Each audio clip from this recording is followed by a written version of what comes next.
What up, folks? Once again, it is indeed your boy Tim, the handsome liberal. The story of today seems to be the Colombia protesters. That's all you're seemingly hearing about on all of the news networks. Whether you're watching the Fox, the CNNs, the MSNBCs, the News Nations, no matter what network you're tuned into, the Colombia protests seem to be all the rage. The primary discussion is the Israel protest. So we will ask that question to start the broadcast off, and we will get into the differences between Trump and President Biden. You know how we do it on most programs, because at the end of the day, that is who we're left with in terms of voting for. But to start out the program, since they're constantly bringing up the protests that are taking place, that these protests taking place all over the country at America's most elite universities, big outcry. I want to ask right off the bat, do you believe the protests are legitimate? I'm not saying whether some students have went above and beyond, have actually became anti-Semitic, and are actually committing crimes of violence. We know that's happening. But is the root cause of the protests legitimate? Or are they on the wrong side of the conflict?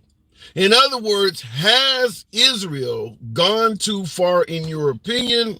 Or is this simply a case of Israel defending itself and these students being so much in favor of Hamas, so much in favor of the Palestinians, that they don't believe Israel has a right to defend itself? So we're going to be asking that question right off the bat. Do you believe the protests happening all over the damn country, do you believe they are legitimate protests, or are they putting the hands of Israel behind their back, removing their ability to defend themselves? So we're going to be talking about that.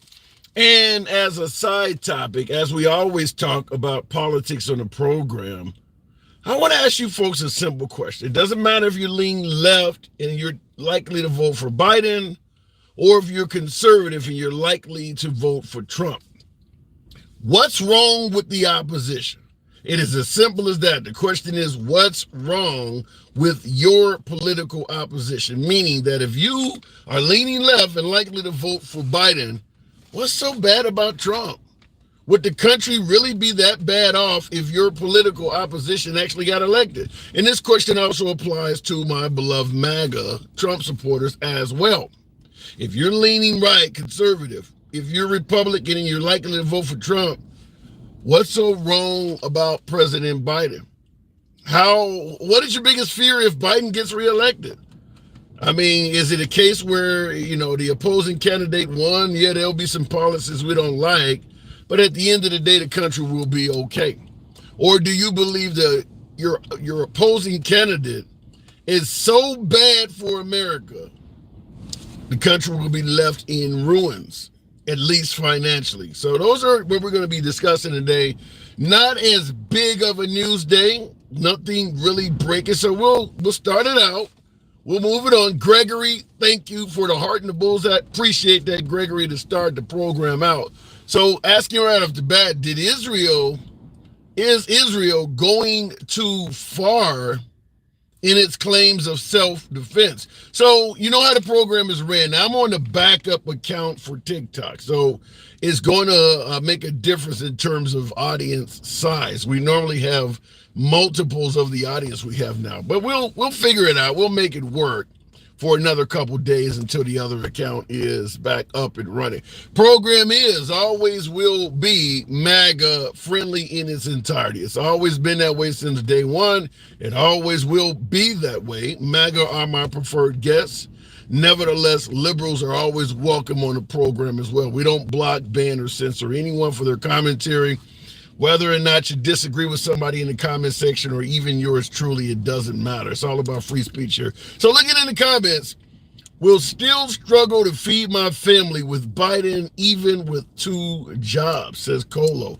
So you're suggesting that you're leaning right, but if Biden gets elected, you're looking at, more financial struggling in America, even with 2 jobs? Do you believe if Trump is elected, that struggle will be reduced to the point where you'll be happy with 1 job? Do you believe the economy will repair itself that much? Inflation will go down? State it in the comments. I look for your comment. I see you said absolutely. Absolutely. So you're working 2 jobs under Biden. It's hard to make ends meet, struggling as you state.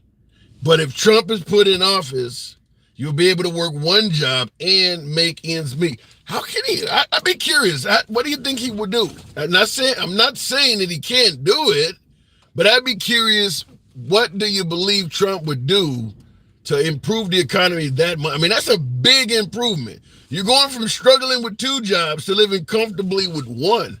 That's huge. I'd like to know what Trump could do to make that happen, because shit, it sounds like a candidate I might consider voting for. Looking in the comments, policy and reduce regulations. I don't know if the people of Palestine, Ohio, like the thought of reducing regulations. Drill, baby, drill will help. All right, fair enough. All right, so if you're broke, get another job. How did Trump help your family? The world economy is in trouble. That came from Jarrell, essentially said what my last caller said was invalid. In other words, it ain't got nothing to do with Trump. The entire world is struggling economically, and perhaps you need to get another job. But my last caller, my viewer said he already had 2 jobs. You're telling me if he can't make ends meet, he should get 3 jobs? At some point, he has a right to complain. Damn. Looking in the comments, you're my friend's favorite YouTuber. Wow. Can you wish him a happy birthday? His name is Barry McCockiner.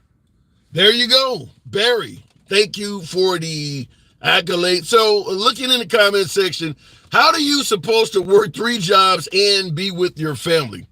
Exactly. In fact, working 2 jobs and being with your family can be very difficult. Just working 2 or working 1 that has mandatory overtime and don't give you weekends off. I mean, we pursue money in this country pretty damn heavy. Back in the day when I was a kid, everything was closed after hours and the malls closed early. People weren't working all over the damn place. You couldn't buy a flat screen TV at 2 a.m. Things closed so you could spend time with your family. But now that we're, on a hunt for the almighty dollar, everything's 24 hours, even Thanksgiving. People are leaving the damn Thanksgiving dinner because they got to work that night. I mean, it's gotten crazy. Why the fuck are we continuously sending money, billions of dollars, to a country as big as Texas, says Joe Suffy? Because we don't want Russia to reestablish the Soviet Union and put us at risk. That's about the simplest explanation I can give you.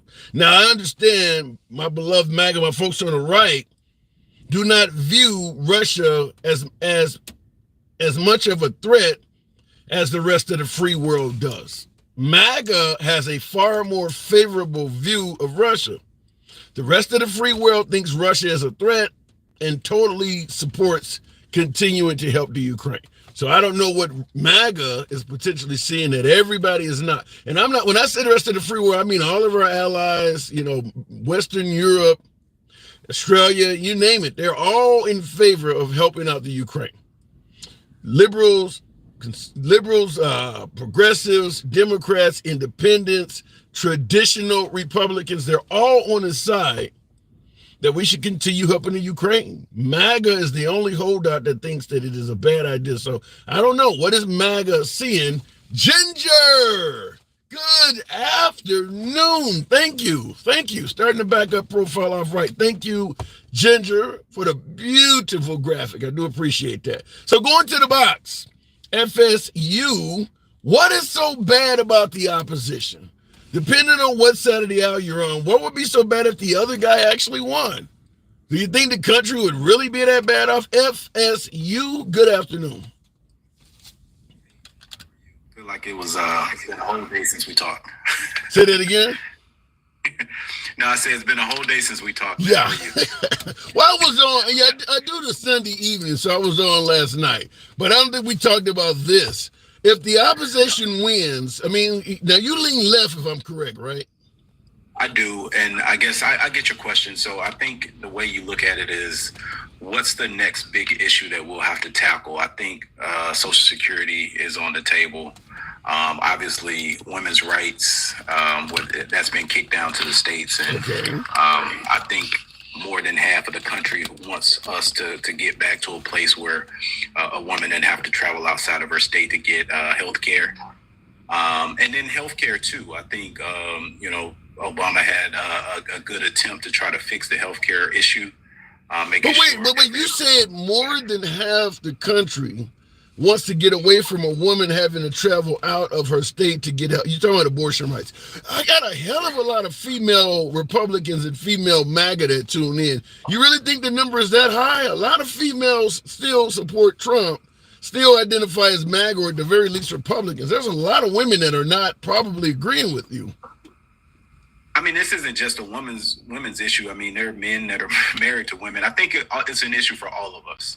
If you have, whether it's your wife or sister or mother, and she has a medical need, if it's just that, forget the fact that I don't care if it's her choice, but if she has a medical need, and you have these states like Texas or Arizona, and her health, our mothers, our wives, our daughters, their health is at risk, and they have to foot the bill to travel somewhere to get medical, that can't be the case in the United States in 2024.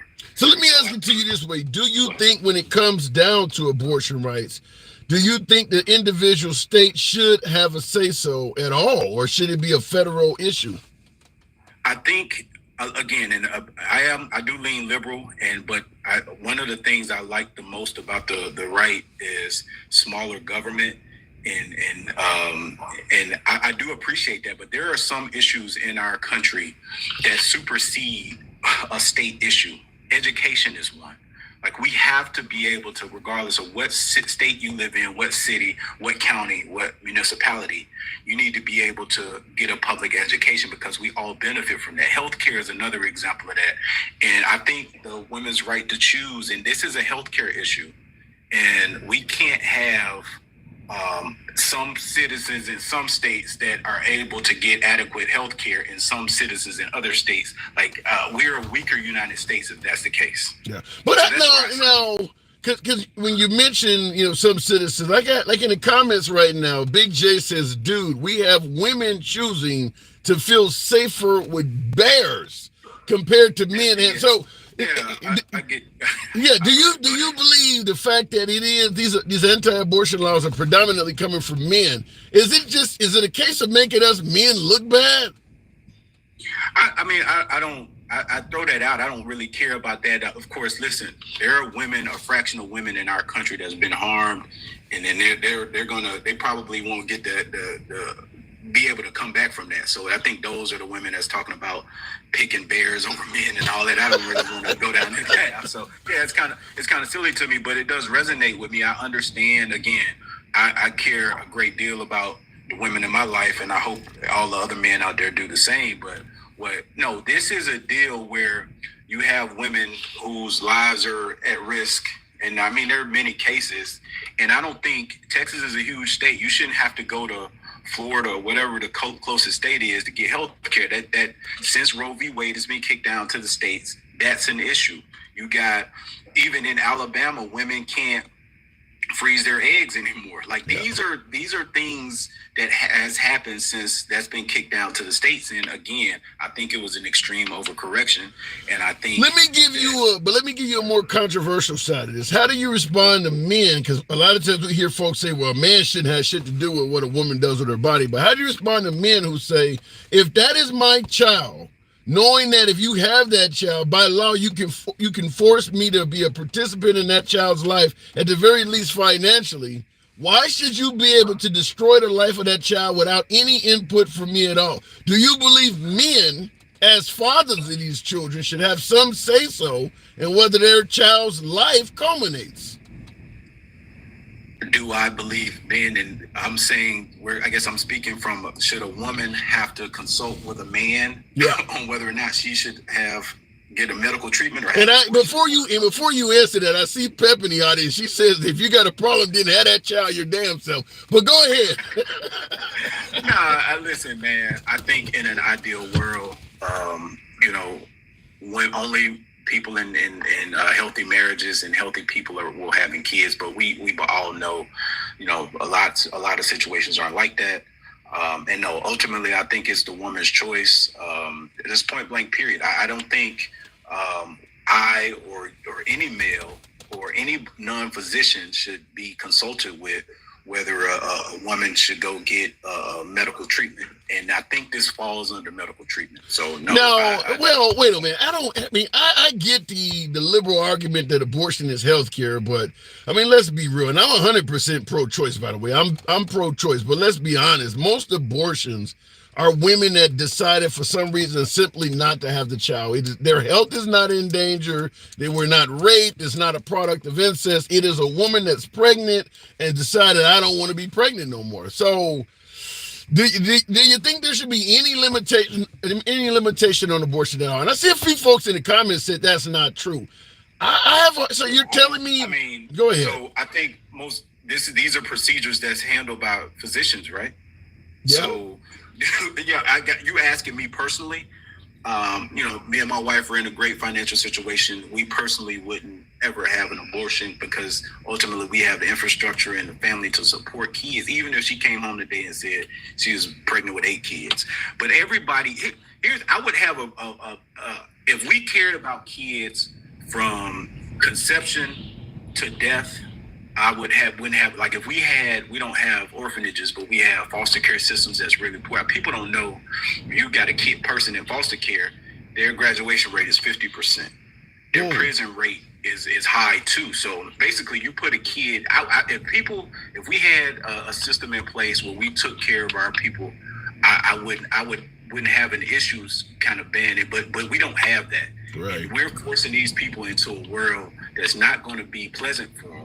And not even just that, is going to be hurtful for them. Like they're gonna push the argument that, well, if you don't want to be in that, you should be sexually responsible. But FSU, I do got to move it on. I get your point though. I do agree with that. And now I want to end with this, man. We got situations where the Republican Party they don't want to pay for free lunch. They don't want to pay for health care. They don't want to pay for helping the poor, the homeless. Like we're advocating for people to have kids that we do not want to participate in helping to take care of whatsoever. And I think that's kind of cruel.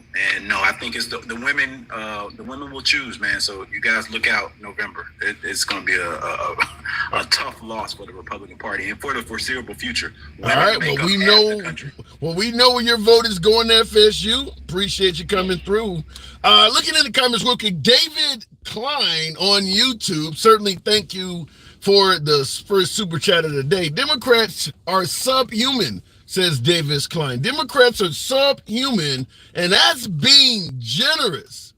It is generous. It is kind of him to suggest that Democrats are subhuman, less than human. Democrats are that low, and simply by calling them subhuman, he's actually being generous. Wow, that's harsh. I don't know what that's based upon. Certainly considering the fact that, let's say, President Trump back in the 80s or 90s is on video saying he identifies as a Democrat. I'm assuming, Davis Klein, that when Trump said that at the time, Trump himself was also subhuman? Or do you give Trump a pass? Real quick, before I see the comments, Mr. Mobetter said he is goofy as fuck for saying that. I want to say this in regards to my comment about why most pregnancies are terminated. I see some folks in the comments disagree with me. At the end of the day, I am a man, and I do agree that I shouldn't have any say-so on the topic.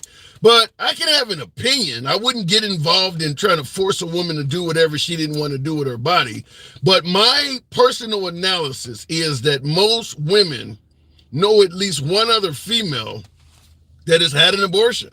And it had nothing to do with rape or incest. I believe that rape, incest, pregnancies happen. I think we all believe that.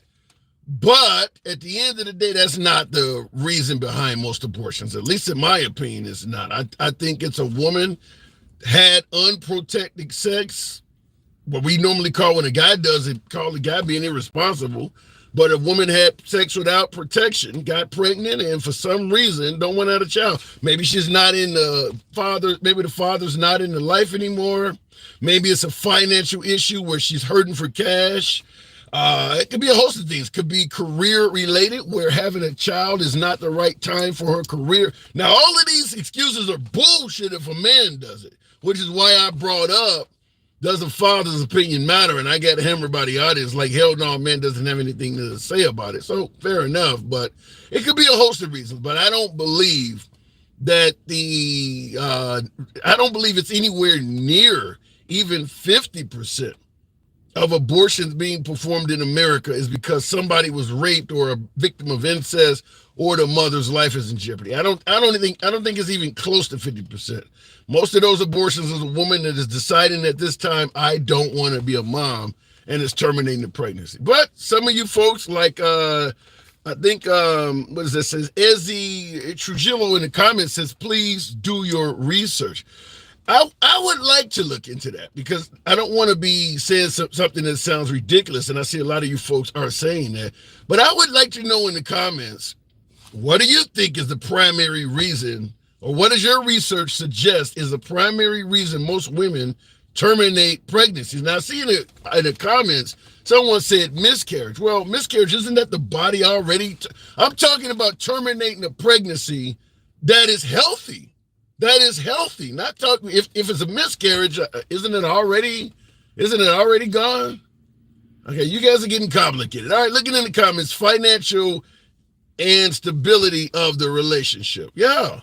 Like I said, that same excuse would not work for a man. I mean, I don't give a damn if a guy creates a child and says, look, right now I'm currently strung out on heroin. I don't have a job. You know, I'm due to go to prison next week and I got to do a 10-year bid. There is no legitimate excuse for a guy to say, I don't want to be a parent right now. There is no acceptable excuse. No matter what happened, you need to man up and take care of your responsibilities. There is no out that is acceptable for men, but there are outs that we accept for women. But I don't know. You say it's not unprotected sex. I don't know. Looking in the comments, moving on, lack of God in their lives.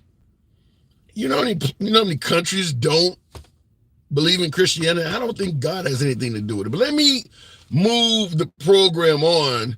I'd be curious to know where I'm getting it wrong. Certainly that. But continuing on, what's so wrong about the opposition? And if you want to correct me on that topic, feel free when we bring you up. With William, good afternoon, William. Welcome back to the program. Why do we care? It's not our business. Well, it depends on if it's your child or not. We talked FSU. William, good afternoon. Hi, Tim. Good to have you back on. So I'm assuming you heard what I was talking about in regards to whether or not rape or incest, but I was asking also, regardless of whether you lean left or right, would it really be that bad if the candidate you're choosing did not win in November? Would it be that bad if a candidate of my choosing did not Well, win? let me ask it to you this way. When it comes to the national election this upcoming November, where are you leaning towards, Trump or Biden? Well, as I've mentioned you before, I'm not happy with either candidate a whole lot, but I'm definitely going to vote Republican because their ideology is more in line with my ideology in politics. Okay. So I will be voting. If Trump obviously is the candidate, if everything goes that way, I will be voting for him. Okay. Now, what is your biggest concern if Biden got reelected? The things I've heard you talk about already. I mean, my biggest concern is the economy, the border, also his ability to be able to fulfill the obligation of the presidency. I feel like if he was elected, I kind of really think within a short period of time he would step down and Kamala Harris would then become president. I don't really feel like she has the experience to be president with foreign affairs, domestic affairs, other things of that nature. So those are just some of the things I would throw at you that would be a concern for me if Biden were to go back in, definitely. Well, when you suggest that, well, first, two questions. First of all, I don't know, in regards to Biden having to step down, yeah, I get that he's old and things like that, but I don't know. He's not we just seen the correspondence dinner. I don't see him stepping down like tomorrow or anything like that. But also, when you suggested that Kamala, in regards to being able to work with foreign dignitaries and things like that, you do realize that Trump had them all laugh at him in his face. I mean, a lot of our allies are not favoring Trump. Well, I mean, all I can say with that is I do know whether or not they were laughing in his face. I do know that 4 years with Trump, we were not at war with anyone, and now we are spending billions of dollars in Ukraine and over in Gaza, and we did not have that with Trump as opposed to Biden. Right. Do you agree with Trump in suggesting that he could end that Ukraine-Russia war in 24 hours? You think that actually is true? I do believe Biden has the capacity to do it if he wanted to. I believe anyone in office, of course, it would have to be passed through Congress if done correctly, but I believe they could end the war in the Ukraine I'm not going to say within 24 hours, but I think within a fair amount of time. And I think by what means? What do you think would need to be done to end that war quickly? I mean, they're both dug in pretty heavily. I mean, both sides, particularly the Ukrainians and most of the allies, now believe Vladimir Putin is a war criminal. What do you think could be done to quickly end that? A full-blown attack on Russia? No, I just think quit sending money and aid to the Ukraine, and then by doing so, I don't think the Ukraine would have the means in order to be able to resist Putin. I don't think we would have to actively attack. So you would be okay with our country, despite the way our allies feel about Russia being a threat, you would be okay with letting the Russians have Ukraine and expand their operations in the region? Personally, I would be okay with that as opposed to spending.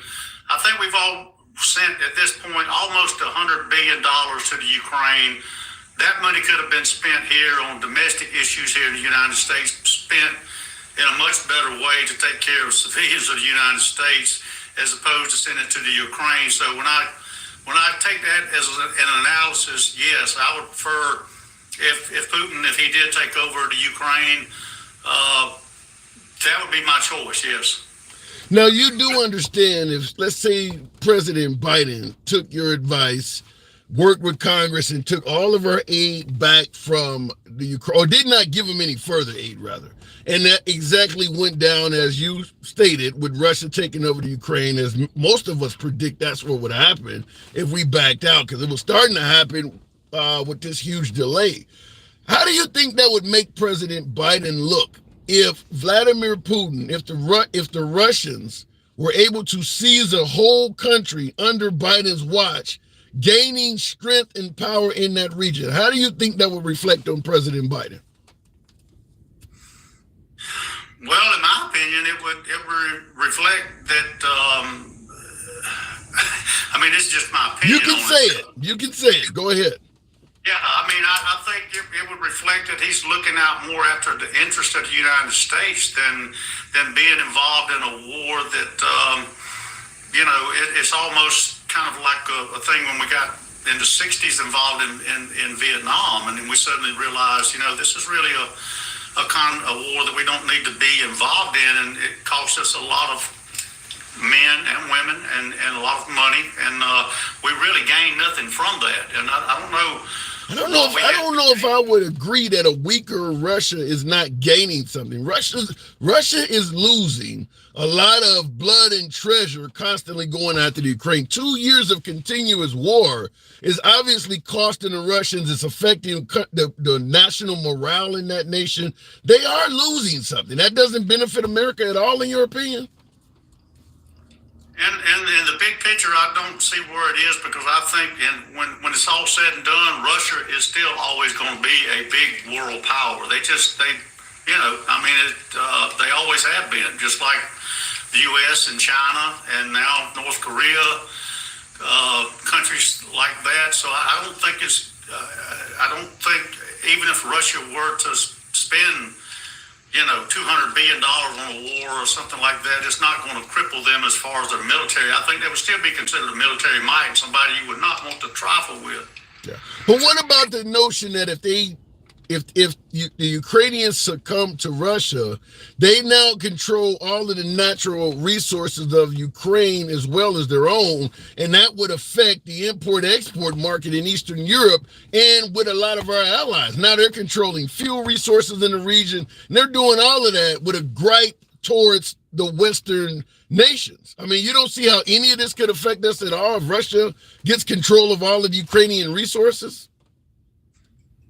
Well, any time you have something going on in another part of the world, it can have either direct or indirect effect upon us. But I just feel like the fact that we're spending, even at this point, and it's still going on, almost $100 billion that we've sent over there. We've got a $34 trillion debt in our country that we haven't repaid. How are we ever going to balance a budget if we're continue to funnel out more money, hundreds of billions of dollars, and we're still $34.4 trillion in debt? How do we expect to ever balance our budget if we're doing that? Good question. Before I let you go, let me ask you this. Which one do you believe is more important? Balancing the nation's budget, taking care of infrastructure and programs in this country, or actually saving Ukrainian lives? Which one do you give a hierarchy to? Well, when you talk about saving lives, I mean, your empathy kicks in and you want to save lives, but unfortunately, in my opinion, we have to take an attitude that we cannot police the world, and we cannot, we can't put ourselves in that position because we really have to look out after our country. So I would say I would go for balancing the budget. I would go for trying to erase our debt if at all possible, and whatever befalls the Ukraine, that's not blood on our hands. That's on the conflict between Putin and the Ukraine, because that used to all be Mother Russia, and he wants to bring all that back in as the Soviet Union once was years ago, back before the Cold War and all that kind of stuff. And so that's on Putin at this point, because he's the one that's in charge of Russia at this particular point in time. But so I would just still have to go with protecting the citizens of the United States in our best interest. All right. Fair enough, William. I do appreciate you coming on. That's strong opinion. Always welcome back. Thank you, sir. Thank you, Tim. Always good to see you, buddy. Anytime. Feeling is mutual. Thank you. So moving the program, wow, that's strong. But he's not, my last caller, that opinion he certainly is not alone in that belief. Hell of a lot of other folks would also put repairing American infrastructure, I guess, doing for vets, things like that, above saving Ukrainian lives. He's not the only one that would agree with that. So he's not alone. I don't know. That's strong. And I see in the comments, Dencal too asked a good question. Well, then are you pro-life? Unless it's a Ukrainian life, maybe there's a difference there, but that's a good question. Then are you really pro-life? Look at it in the comments. Republicans don't care about rights. I don't know if I would agree with that, Isaiah. I'd start out with the Second Amendment. They certainly care about that. So I disagree that Republicans don't care about rights. I think everyone is in favor of the Constitution, in favor of the Bill of Rights, until it's something that they have a difference of opinion on, then they're fine with it being violated. So I think it goes both ways. Look at, they care about rights, just not lefts, says the one squib. Okay, that's kind of humorous. So looking in the comment section, by the way, tap the screen, smaller audience on the backup page, give me on up to 20,000. We'll go right back to the box. Appreciate you folks rolling with me on this Monday afternoon. You know how the program is ran. We don't block, ban, or censor anyone for their commentary. We are MAGA friendly. Liberals are welcome as well, but we don't block, ban, or censor anyone. If you enjoy civilized dialogue without any censorship or interference, feel free to follow the program on TikTok. YouTube viewers, a subscription, if you will. Going back to the box, we'll keep it moving with the chill zone. I think that says chill. I'm assuming it says chill. Make sure y'all follow the something under Commander General. That's pretty complicated. Chill zone. Good afternoon. Chill zone. Sounds like you're underwater. Okay, that caller is apparently device. Yeah! In mustache. Thank you. Somebody said he's swimming. It did sound like that. It absolutely did sound like he was swimming. PT Benam. Good afternoon. They're drowning, says Big Bessie. Biden has destroyed our democracy.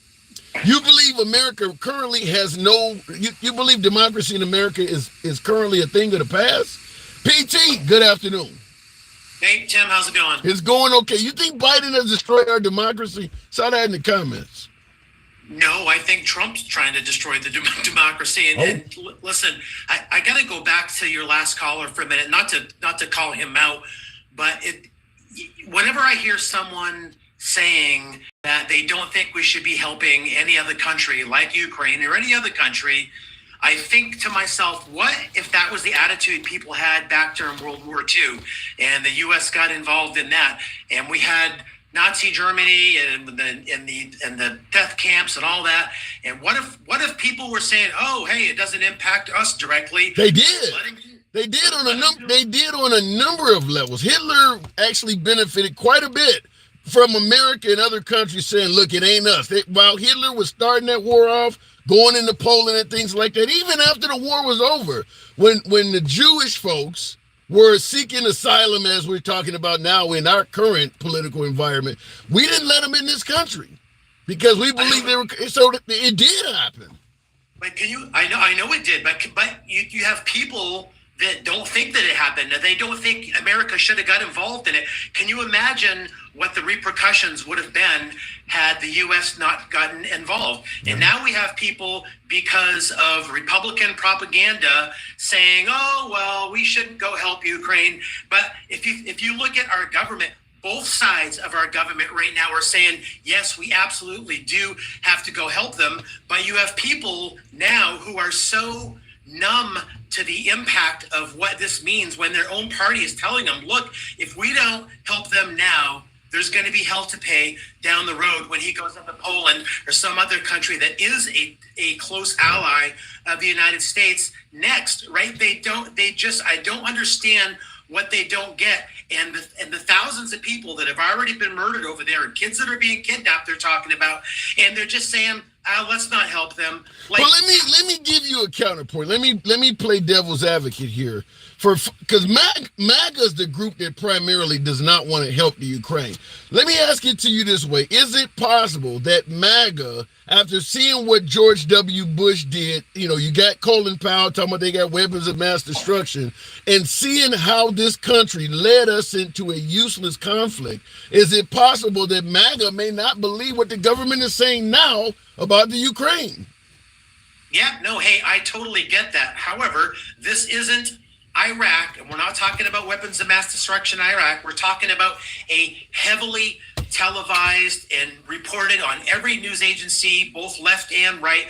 Like, are you trying to say that that there are people who don't believe Russia is attacking Ukraine right now? No, what I'm trying to say is, after seeing our government lead us down a path, which it appears, looking back at the Iraq War, was based on, at the very least, a bunch of souped up, if not outrageously false information, maybe they believe what they're being told about the Ukraine from the likes of President Biden and others. Maybe they believe it's false as well. We've seen that the government will lie and get us in a very long war. Maybe they believe they're doing it again. So what's the solution? Do nothing?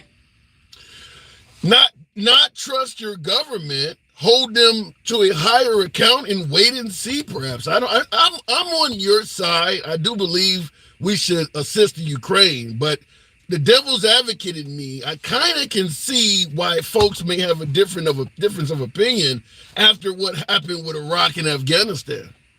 Yep, I do, but I understand where you're coming from. I mean, I think there was some misleading going on back then about the weapons of mass destruction, and I think most people believe that. But this is a different scenario, and I saw someone in the comments say, "Where's the video? Where's the pictures?" Well, it's been all over the news for the past 2 years now, so I don't know how anybody could be missing that, right? So I think the opinion a lot of people have, unfortunately, is that if they're not there in person to see it for themselves, they're never going to believe anything. And there's no answer to that. There's no answer to that except, okay, here's a plane ticket. Go on over there if you dare to. You go step out on that front line and see what's going on, right? So how are you ever going to make anybody believe anything if they don't see it with their own two eyes? And unless they're willing to go over there themselves and see it and come back and say, yep, I saw it. There's buildings blown up everywhere and there's dead people everywhere. How are people ever going to believe anything anymore? Well, the solution is not simple. It's actually going to take time, and that is you got to have the American government get back in a better relationship with the people. Because you mentioned where you see the pictures and you still don't believe that. We're going to bring up Colin Powell. He's on television showing us the overhead satellite view of trucks that allegedly contain weapons of mass destruction. You actually see the pictures on TV, and look how it turned out. So that's probably why some people don't even believe pictures, because it appears as if they may have manipulated the pictures in the Iraq War. How do you fix it? You got to get the government to become more trustworthy to the people, and that will unfortunately take time. I like what one of your listeners, Arletha, just said. Which was ask someone this, but over there, like a lot of people have family members or friends that are in the military that have been over there and actually know someone they believe that would actually know, right? So, I mean, at some point you have to say, listen, are we going to help or are we not going to help? And I think the ramifications of not helping are just too severe. Yes, we're spending a lot of money, but you know what? Somebody earlier had said, hey, we're $24 trillion in debt. We got to do something. Look, that's not going to happen overnight. And we can't not help protect our allies because the country's in debt. We were $20 trillion in debt 4 years ago. Nobody seemed to give a crap about it back then. They're just complaining about it now because they're Trump supporters and they're anti-helping Ukraine. So, you know, I don't think we're ever going to get out of debt, to be honest with you, but we're making money like it's going out of style. We still have things that we have to do. We still have to protect our country. We still have to protect our allies. And to I don't understand. Yeah, I don't understand why folks keep, pushing so hard on balancing the national debt. I don't think that'll make a difference in the life of an average American. I really don't. If they get, like under the Clinton administration, him and Newt Gingrich actually did balance the budget. I don't remember suddenly having a whole bunch of money. I was working during that time. My taxes didn't go down. I didn't start living great once they balanced the budget. So while that might be important to some, I don't think that even affects most of us. I know. Well, I think the simple fact is that our country, the United States of America, is in a unique position to help other people in other countries around this world that are being attacked or whatever by communist countries like Russia. We have the military might. Yes, it's a lot of money, but we are in a unique position to do that. And I think our country does a very poor job of advertising what other countries are doing to help too. It's not just us, France, right. Germany, Australia, Canada. They're all over there helping too, but our news only reports what we're doing. They do such a shitty job of saying, hey, look, it's not just us. This is a coalition of 25 or 30 other countries that are all helping as well. So, here's the two choices, because I see a lot of comments, people saying, oh, we don't have the money, we don't have the resources. Either we do it or millions of people are going to be murdered. That's it. Like, do you just let that happen and say, okay, you know what, we're hands off. But you just heard my last caller. Yeah, he did say if balancing the budget and taking care of America means millions of Ukrainians getting murdered, hey, it's not our fault. He did say exactly what you're saying. I'd rather focus on Americans, even if it means them losing lives. So yeah, they're okay with that. I know. Well, that's why I think there's a lack of morals with people today. They'd rather save a few bucks and see people get ruthlessly murdered, than the other way around. So I don't get it. Here's the thing. So the country's 25 or 30 trillion dollars in debt. Has it affected you any differently than it did 10 years ago? Probably not. You still go to work, make your money, pay your bills like everybody else, like all the rest of us are doing. It's almost like it's become an artificial number that doesn't mean anything anymore. We still have to defend ourselves and work with our allies because that's the deal that we're in with NATO, with them. And for the U.S. to pull back away from everything and say, we're not helping anybody anymore, which is what a lot of people believe, right?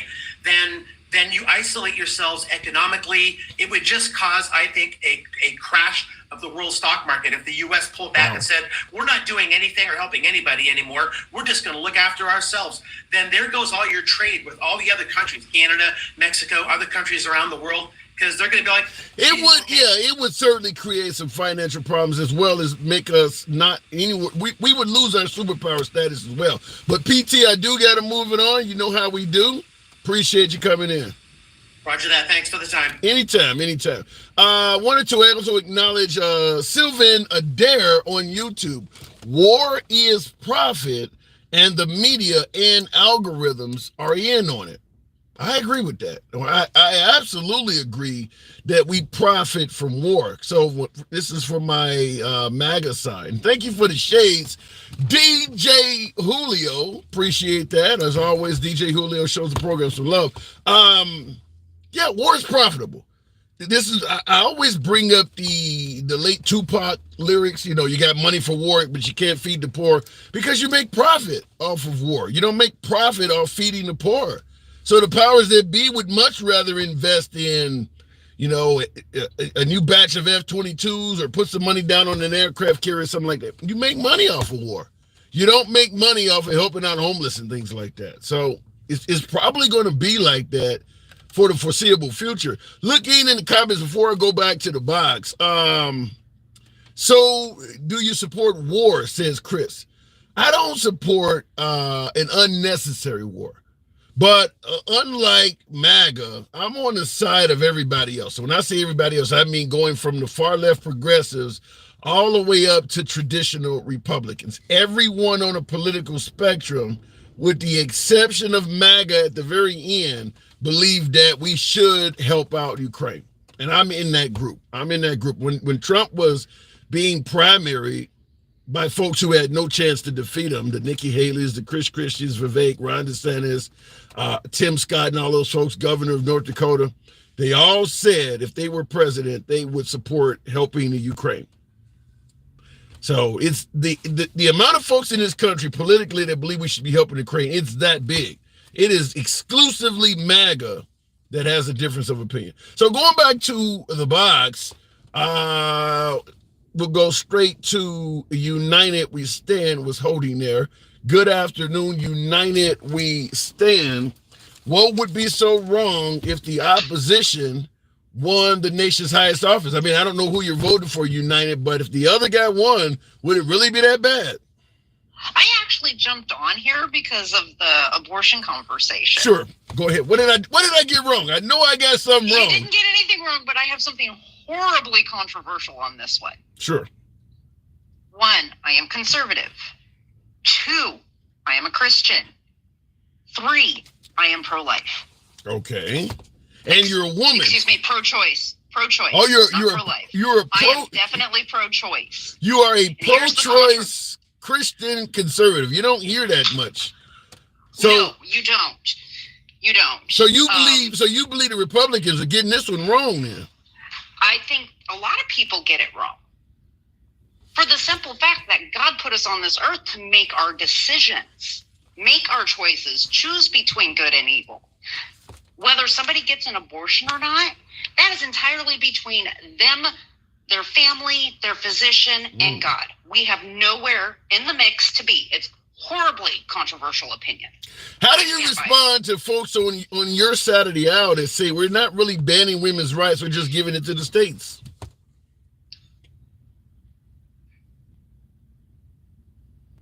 Are you there? We're not banning we're not banning women's rights. We're banning the ability to choose, whether it's male or female. It just happens to be affecting females at this point. Yeah, but the woman still has the ability to choose. She just has to get on a bus or a plane and go somewhere where they allow her to make the choice. And that's very dangerous. And it's very, very, very, very dangerous, because these things happen anyway, regardless of what the law says. And before abortion became legal, a lot more lives were lost. Not just infant life or a baby's life, but women as well. So you believe by banning abortion, the pro-life crowd is actually likely to cost lives as opposed to save them? 100%. Wow. I told you it was a controversial. Yeah, it is. It's very controversial. Wow. So if it comes up for a vote in your state, you're gonna go with the liberals? Yeah, 100%. Whoa. Okay. Abortion should be legal. Federally? I believe it should be, yes. Any limitation at all? Because Trump, the folks on the right, like Ron DeSantis, is claiming that women are actually seeking 9th month and beyond abortion. So abortions in the 9th and 10th month. I mean, it sounds BS. Crazy. That's BS. The standard across most states through all these years has been like 12 weeks, I believe. Anywhere between 6 and 12 weeks. Beyond that, it's just like, you kind of made a decision already. Yeah. So would you support a ban at any period? Like, okay, for instance, second trimester. No, you can only do it during the first trimester. Would you support any type of ban along the way? Ban in regards to time frame? Yeah, like you can't do it after this many weeks. Well, as soon as the brain and the cortex and all the cortex and everything, where they can actually feel pain, is the cutoff point. Yeah, but how do you confirm that they're feeling pain? There is a point in development, and I don't know the scientific terms on this, I do apologize, where the spinal cord and the brain hook together, and at that point, that fetus can now feel pain. And you can confirm that in an ultrasound. Yeah, but even if you can feel pain, is it not a way of terminating a fetus in a manner that's not painful? I mean, when they administer the death penalty to full-grown men, they put them to sleep and they don't really scream out in pain. I mean, there's a way to put anything down that's painless. That's true. But once again, I go back to my original argument. That is between that person, the physician, the family, and God. Okay. God put us here to make our choices. They have choices that they need to make, and they will suffer consequences for their choices, either now or in the next life, for the choices. We all will. Now, I'm curious, what if you don't mind, what state are you in? Washington State. Oh, well, you're okay then. You're okay in Washington State. That's a pro-choice state. So I was just. Well, yes, it is. Yeah. And I support that. I wholly support that. Okay. For the very reasons I stated. All as right. controversial as they may be. Fair enough. But you will be voting for Trump?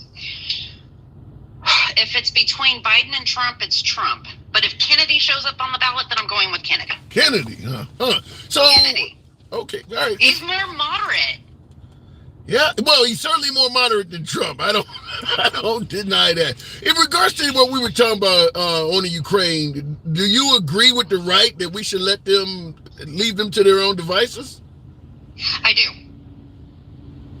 And I kind of got really upset with that whole false narrative of weapons of mass destruction. And now it's just like, no, you got to give me proof. And you were right on there. I want to see proof. What type of proof? We obviously can't take your word for it. Yeah, but here's the question, like my last caller was suggesting. Other than going over there and putting boots on the ground, what type of proof would you believe? Because even the pictures can be doctored.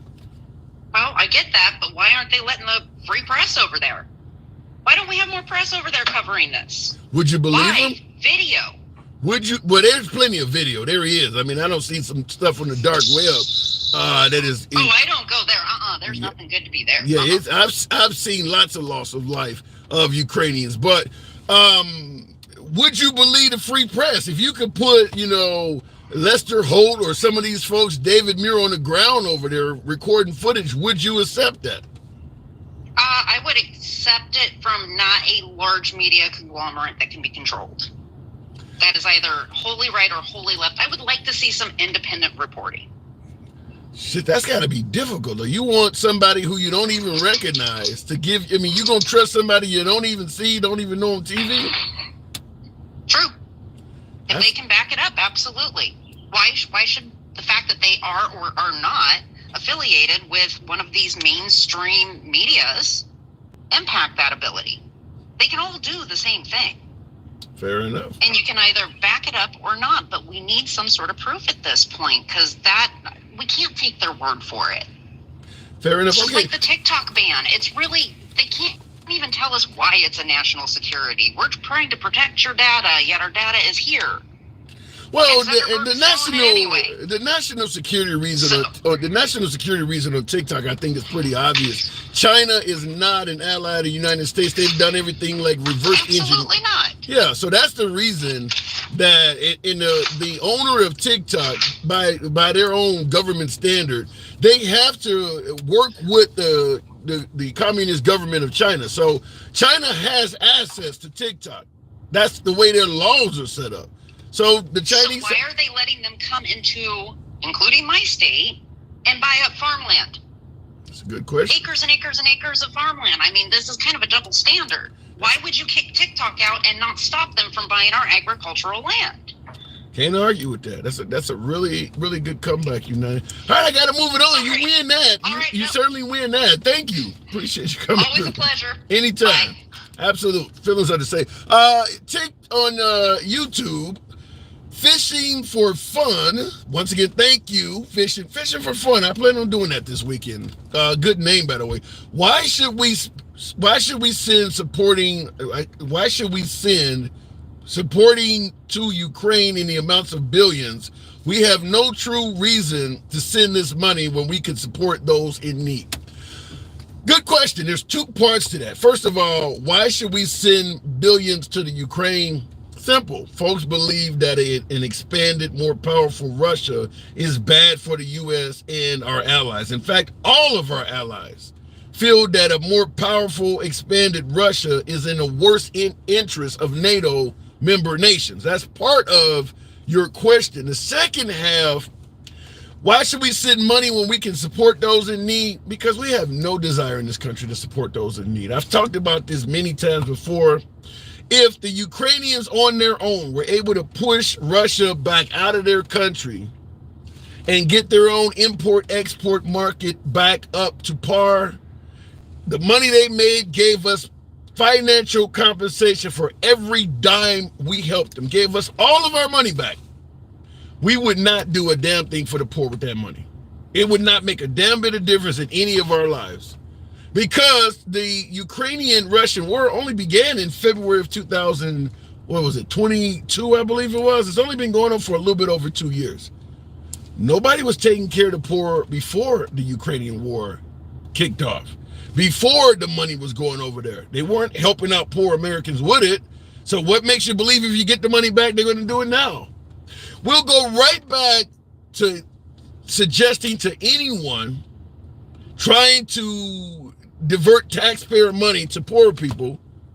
That's free shit. That's socialism. Let them find a way to take care of themselves like I had to, or like you, pull themselves up by their bootstraps. What do we say when folks ask for relief from college tuition debt, or when they ask for universal health care, or when they ask for food stamps? I mean, the response is always the same. Who's going to pay for it? Because I don't want to do it. So, and that was long before the Ukrainian-Russian war kicked off. We don't have the stomach to help out the poor in this country. So I don't think divert that money back is going to help that. I really don't. Looking in the comments, that's when all the illegals started pouring in. I don't think we were complaining about illegals pouring in at this huge number when Bush was leaving office in 2007 and Obama was running, promising to get universal health care. The Obamacare, the Affordable Care Act, whatever you want to call it, The primary recipients of that are Americans. We were not in favor of doing that. We were not in favor of helping out struggling Americans up to something that could save their damn lives. We were not in favor of doing it. There was no huge illegal immigration problem like there is now then. So I don't see it. I don't see it even in the best of times. We would be interested in doing that. We're going to come up with a reason why it's socialism or it's a handout and we don't want to do it. We've always been that way. Name Barber. Good to see you again. Thank you for the super chat. Because you either send billions now or you send me my battles and your kids later and act like y'all care about people here now. I kind of get what you're saying there. In other words, you either send money to allow the Ukrainians to defend themselves or Russia gets out of hand and it ends up being your child and our money anyway being sent to take care of Russia ourselves. You can deal with it now or you can deal with it later at a much more costly expense. That is the way I'm taking your comment, Name. Hopefully I did not butcher that. Looking back in the box, and somebody said boots on the ground. Exactly, Paul Howard. Right now it's just money. We're actually just because of our weapons that we're sending Ukrainians, we're costing thousands of Russian lives. They're losing equipment, blood and treasure, and we're not having to risk a single American to do it. Some folks would feel like that's an accomplishment. Pat Carlson, good afternoon. Welcome to the program. Is it really that bad supporting? What say you, Pat Carlson? Good afternoon. Hello, how you doing there, Big Sexy? Hey, I got... Go ahead. All right, so a couple of things. One, regarding the abortion. All right. See, one of the things that people don't understand or don't take into consideration is the men, they go and they get a woman pregnant, and then all of a sudden they find out and they're gone. They are flipping gone. That happens. They expect a woman to raise this child with no help. Yeah. You know, I was a single parent myself. Okay. So I know what it's all about. But what about the dad who is expecting his first child and plans to be 100% in his child's life, and the mom can look him in the eye and say, look, I don't love you no more. I'm not having this child no matter how you feel about it. Do you support that? A woman's right to be able to do that. Unfortunately, I have to say yes. And the reason why is because, all right, my oldest child, I had to prove that I was the father. And then at 6 months old, she walked out on her daughter's life and has never turned back. All right. So I know what that would be like to lose that child if she would have said, no, I'm not gonna give birth to this child. Right. I understand how that would feel. But yet at the same time, with my second to the oldest, once again, it took me 2.5 years to trick that woman into the DNA testing. Because she put somebody else's name on the birth certificate. Okay, so I could have walked away from that child, but I didn't. And then it was the next 7 years of hell, pure hell with that woman. If I even wanted 1 second of extra time, it was all about, well, I got to talk to Brooks, which was her attorney, you know, and it was an absolute hell. Once I got custody of my daughter, I was willing to co-parent, but she was not. And in a lot of cases, the father isn't willing to co-parent. There's that co-parenting issue. And just even on the best of circumstances, you got to take into consideration that you bring a child into this world, you're going to be connected to that other person for the rest of your life. Yeah, but folks that are pro-life are going to suggest none of this justifies killing the child. Real quick, World Champ, thank you for that money gun. And folks, tap the screen. I haven't been soliciting that. tap the screen, get me on up to about 30,000. We actually got 500 plus of in here. That's actually not bad for the backup page. But you're talking about the difficulty, Pat, of co-parenting and all the problems they can come up with. But is it a solution to terminate the baby's life? Well, that's just it. When a child is conceived, first conception, it's there's debates on whether it's a life at that point or not. I kind of am one that once conception is there, it is a life. However, once again, like that the lady said, it is between that woman, her family, that doctor, and God. Who are we to say that she doesn't have that right? Well, but if you can bet your bottom dollar that if it was reversed and that baby was inside of the man, that man would be sitting there, oh, hell no, get this thing out of me. All right, I can't beat you on that argument. Oh shit, you win that argument. I mean, they say that kidney stones are the equivalent to giving birth. I have had kidney stones at least 6 different times. And believe me, the pain involved in that is astronomical. Wow. The things that a child does inside that body of a woman during that 9 months. I mean, do I believe that they should, as Trump would say it, this 9-month abortion? No. The only time, there should be a cutoff, like the lady said, about 12 weeks. But there should be exceptions to that rule too. Okay. If later on, beyond that 12 weeks or whatever, I don't care at what stage that pregnancy, if they determine that lady going to full term. I don't know what the hell just happened. For my YouTubers, they took down the live. I don't know what the hell. Well, let me see if we can appeal it. There was nothing said there. This is one of the reasons for you folks on YouTube why I am trying my best to move the program over to some other platform from TikTok. Because the censorship on TikTok, coming from the app itself, I don't censor any damn body, but coming from the app itself, it is too difficult for what just took place to happen. Now, TikTok is suggesting their violation reason hate speech and hateful behaviors. We're in the middle of an abortion conversation. No one said a damn thing that was hateful. So I'll go ahead and submit the appeal. Maybe we can get the program back up and running. Sometimes we do have haters in the audience. And unfortunately, TikTok will err on the side of caution without actually following through. So I've seen some live streams go down when there was no reason to take it down at all. You file an appeal and you're back in within minutes. So it does happen. I'd run with OJ into any war, to be honest. OJ is dead. OJ is dead. OJ is only of value if you're going into a war Mel Gibson Braveheart style, where they're using sharp instruments.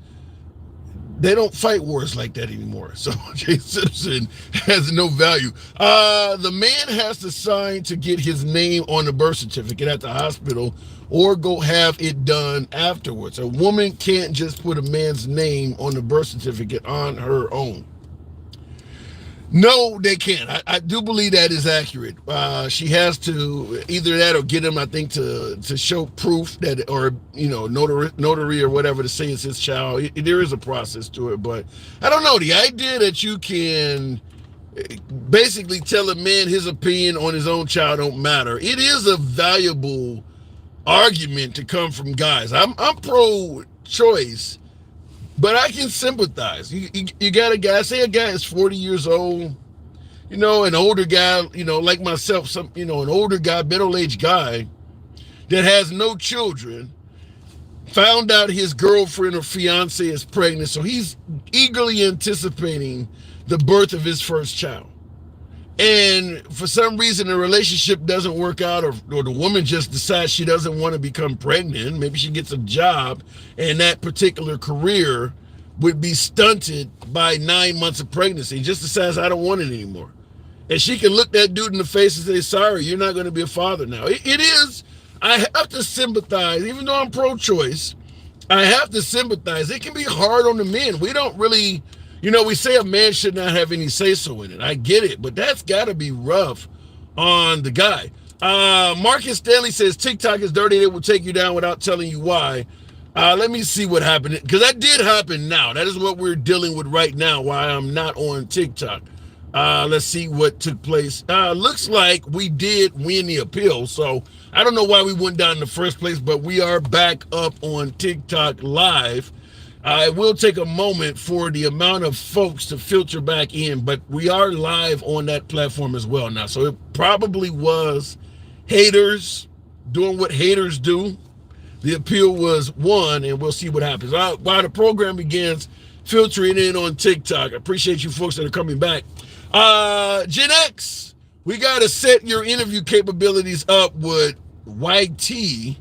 I will work on that this evening. What is YouTube? Oh, YouTube. Yeah, I would love to be able to talk to you folks on YouTube. Now, my audience on YouTube has now become more right-leaning than my audience on TikTok. I love my audience on YouTube. You guys have some strong opinions as well. So I would love to be able to speak to some of my YouTubers, because a lot of you folks don't fuck with TikTok to begin with. So fair enough, you don't have to be on that platform.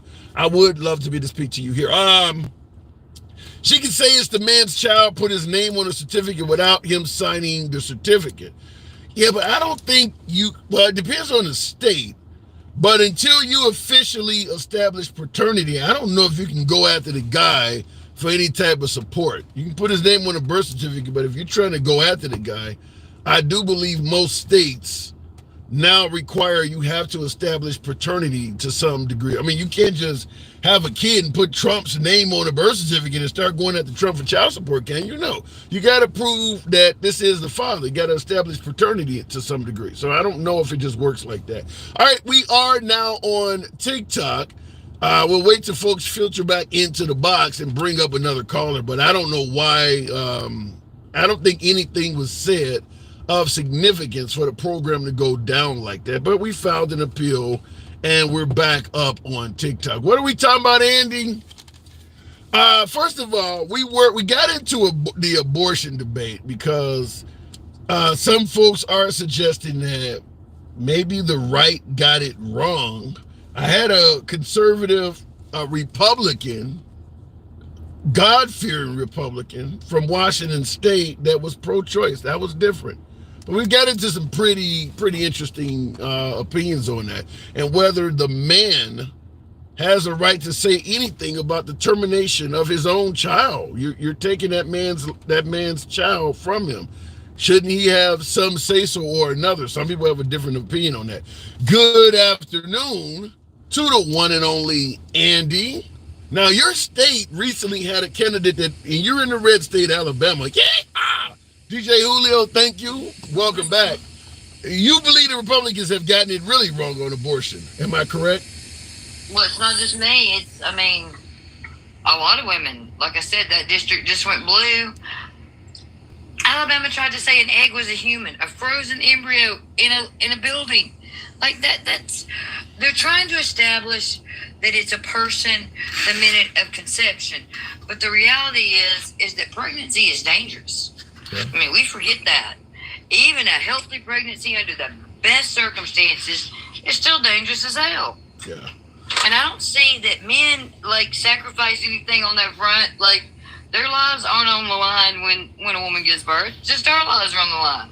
Yeah, but what about in the comments, Texic Now, 2A all day says, he said it's not a tree or a cat. You can't just take the life of a human being. In other words, I get that it's dangerous, but you are killing something, a human. Well, no, we're not actually. I mean, it depends on what you got the procedure for. I've been actually called a baby unaliver and spit on for going to Planned Parenthood for birth control. Wow, your Because state's they didn't rough. know what I was there for. And the protesters were just vicious to everyone. Let me They ask didn't you. know who was there for what. Let me ask you something I said before you were on the program, and a lot of folks in the comment section hammered me. You can let me know if I get it wrong. You know I don't block, ban, or censor, but I stated that the overwhelming majority of abortions have nothing to do with rape or incest. It's a woman that either had unprotected sex, irresponsible sex, or maybe the prophylactic broke or whatever the case may be. She got pregnant I might and have just agreed with you until after the results came back from Texas and the southern states where there was a ban, and there were 65,000. That's no small number. 65,000 what? 65,000 assaults against women during that time. Wow. So you believe at least in Texas, the abortions may be a large part in partially due to women being assaulted and forcibly impregnated? Well, I mean, in Texas and Alabama, that don't matter. We don't have exceptions for that. I don't know. I still, even though we know... We have no exceptions for that. And in Alabama, your rapist can get out and apply for paternity. That is so you have to raise that crazy. kid with him for the rest of your life. And there's one case where a woman is paying a man because she makes more than him, and they have to split the child after he did that to her. You can sexually assault a woman, go be incarcerated, be in prison, and when you get out, you can actually sue for paternity rights. Oh, or your parents can. Grandparents' rights and all that. Yep, sure can. I mean, when James... Why women might not want to carry that baby? When James Brown said it, he meant it. This is a man's world. Wow. You can actually... That's a man's world. And women are just a decoration. How does as far as men think. I've never heard of that. You can actually assault a woman, impregnate her, go to prison, come out and put in for father's rights. You sure that's true? Yeah. Because even though they say certain crimes destroy you from that, it's happened. I mean, Alabama's jacked up anyway. Look, I mean, we're building a super prison right now, thank God, because, I told you about our prison problem. Yeah. But, they just let out mass jails from every county, including people who had committed up to the Big M.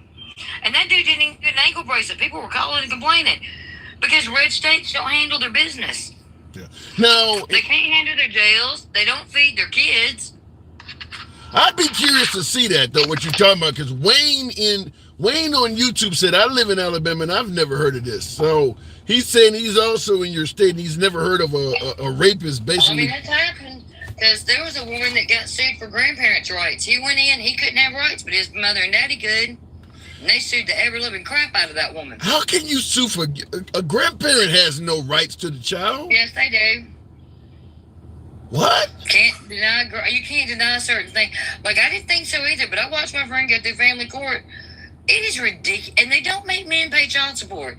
If men actually paid their child support, and I know all the men in the comments will say, I pay my child support, but I know women who got men 11 grand in arrears, 32 grand in arrears. Yeah. Well... And see, don't tell me that Republicans are pro-life. They're pro-birth. Because after that child's born, they don't give a damn about them. Alabama wouldn't have turned down free school lunches if they give a damn about them. Yeah, I do agree with that part. But and then now they're trying to get rid of school, getting rid of the books. They want to get rid of birth control. I mean, if it was about keeping our legs closed, would it really be about getting rid of the birth control? Well said. Now, and it's interesting you say this because our original topic was, what about your opposition getting elected concerns you the most? In other words, if you lean, like in your case, if you're leaning left, what concerns you the most if, let's say, Trump was reelected? I think you're kind of pointing some of it out. Revenge tour. Say that again? Then he'll do a revenge tour and try to get even with everybody and everything that he didn't like. My biggest fear is if he loses, what will they do? Think they'll accept it? No. You think he'll concede? No. So I really would like you to do a show on that one day and ask them, because I really want to know. I'm very curious what MAGA would do I just have a question. How's that fear mongering in the comments, dude?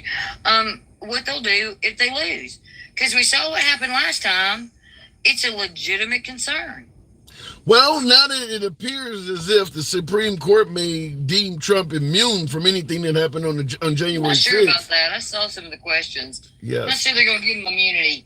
And on top of that, like, what's that other country that, like, Israel don't need a Supreme Court no more? We talked about that. Yeah.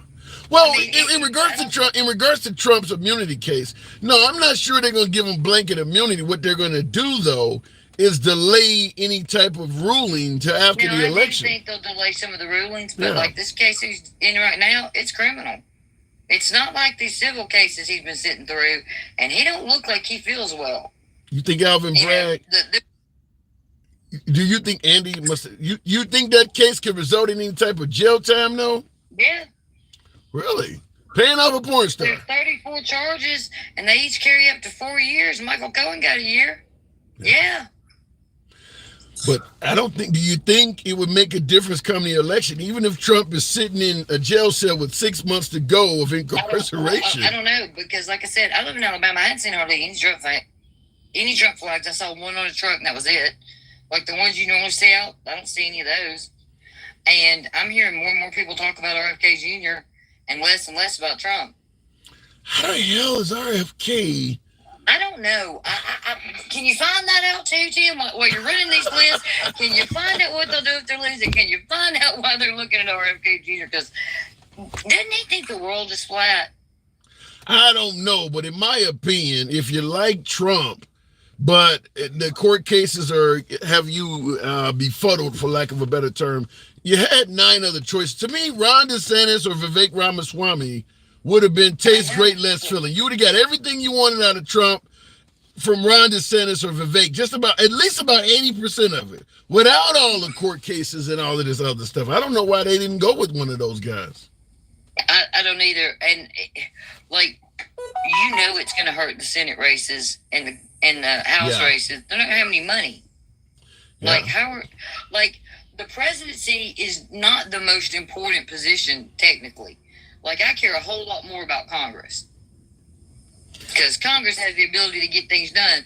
Congress can even change something if the president says no with the right amount of people in there. But do you feel confident that Biden, in his early 80s now, can survive 4 years? Do you think he has the mental competency, the fortitude? You think Trump can? Huh? I mean, let's be honest. Trump eats McDonald's and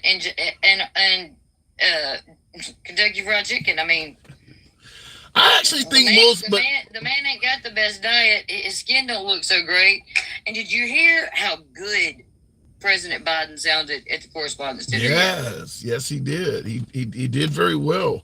But I mean, let's be clear. But let's be clear. Thanks to Trump and MAGA, the bar for what sounds good coming from Biden is so damn low, because they made it sound like he should be up there sounding like, he should be up there sounding like Rodney Dangerfield and shaking like Michael J. Fox. That's the way they have portrayed Biden. So it is very easy for Biden to exceed the picture that MAGA paints. The way they portrayed Biden, because he goes from being Sleepy Joe to a crime boss. Yeah. I mean, like on the daily too. They don't even have any like skip for that. They're just like, oh yeah, he's. So I have given up trying to figure out what they think, and knowing that 10% of your audience doesn't want women to vote. That was eye-opening. That was like just and for you folks tuned in, she is right. I do have audience members that believe that America would be a better country if women did not have voting rights. But last question. Just out of curiosity, how many of y'all think that today? I think a lot of folks believe that, but I will say this: many folks who believe that the country would be better off if women did not have a say so are not going to come out and say that. I mean, there's probably. Jim, I think you should run for Congress. Really?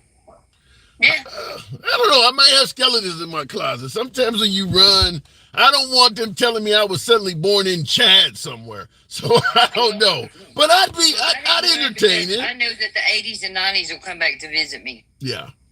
I'd entertain it. If you're in another country, maybe you'll get lucky. You were gone for some of your wild years. Maybe they won't find everything. Well, shit, they would go over there looking too. There's a few women over there that might have something to say. Anyway, I gotta move it on. How many women, Tim? That's a whole different conversation. I gotta move it on, Andy. Appreciate it. Good talk. All right, looking in the comments section. Yeah, when you run for office, I don't know, Congress is a smaller level, so you can kind of get away with. I mean, look what happened with George Santos, where he actually became a member of Congress, and they didn't check his background enough to realize that damn near 100% of it was a lie. So you could probably run for Congress. You could probably be a representative with a bunch of baggage in your closet. And I don't have a bunch of baggage in my closet, but I'm just saying. But president is different. You see what happened with Barack Obama. He was fine as a senator. Minute he ran for president, suddenly his nation of origin and all kinds of shit came up.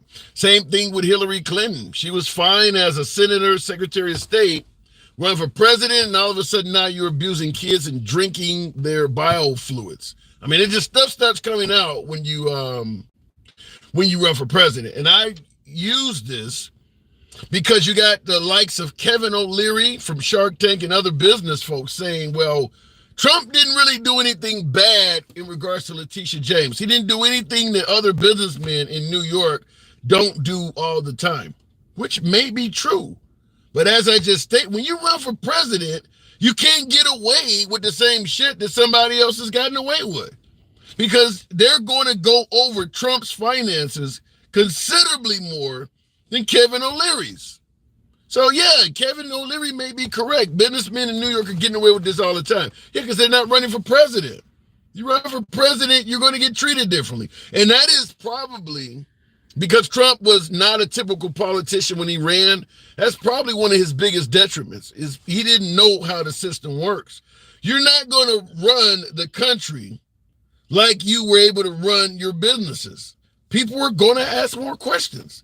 As a CEO or owner of a business, it's your way or the highway. It is your way or the highway. If your board, your director, or your VP don't like what you are proposing, goodbye.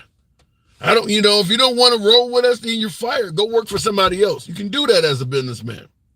Couldn't do that to John McCain when he got up there and gave thumbs down on his idea of repealing and replacing Obamacare. You can't do that with the Senate and Congress. So that is one of the issues that Trump had as president. He didn't know how the damn system works. You can't run over everybody as a politician like you could as a businessman. Pay off a few permit folks, whatever the case may be in the business world, you can pretty much dominate. You can't do that in politics. People can push back. And as a politician, you're going from an era where everybody as a businessman works for you. As a politician, you work for the people. It's different. You don't get to give out orders and boss everybody around as a politician. They can get rid of you. They can't get rid of you in Trump Tower.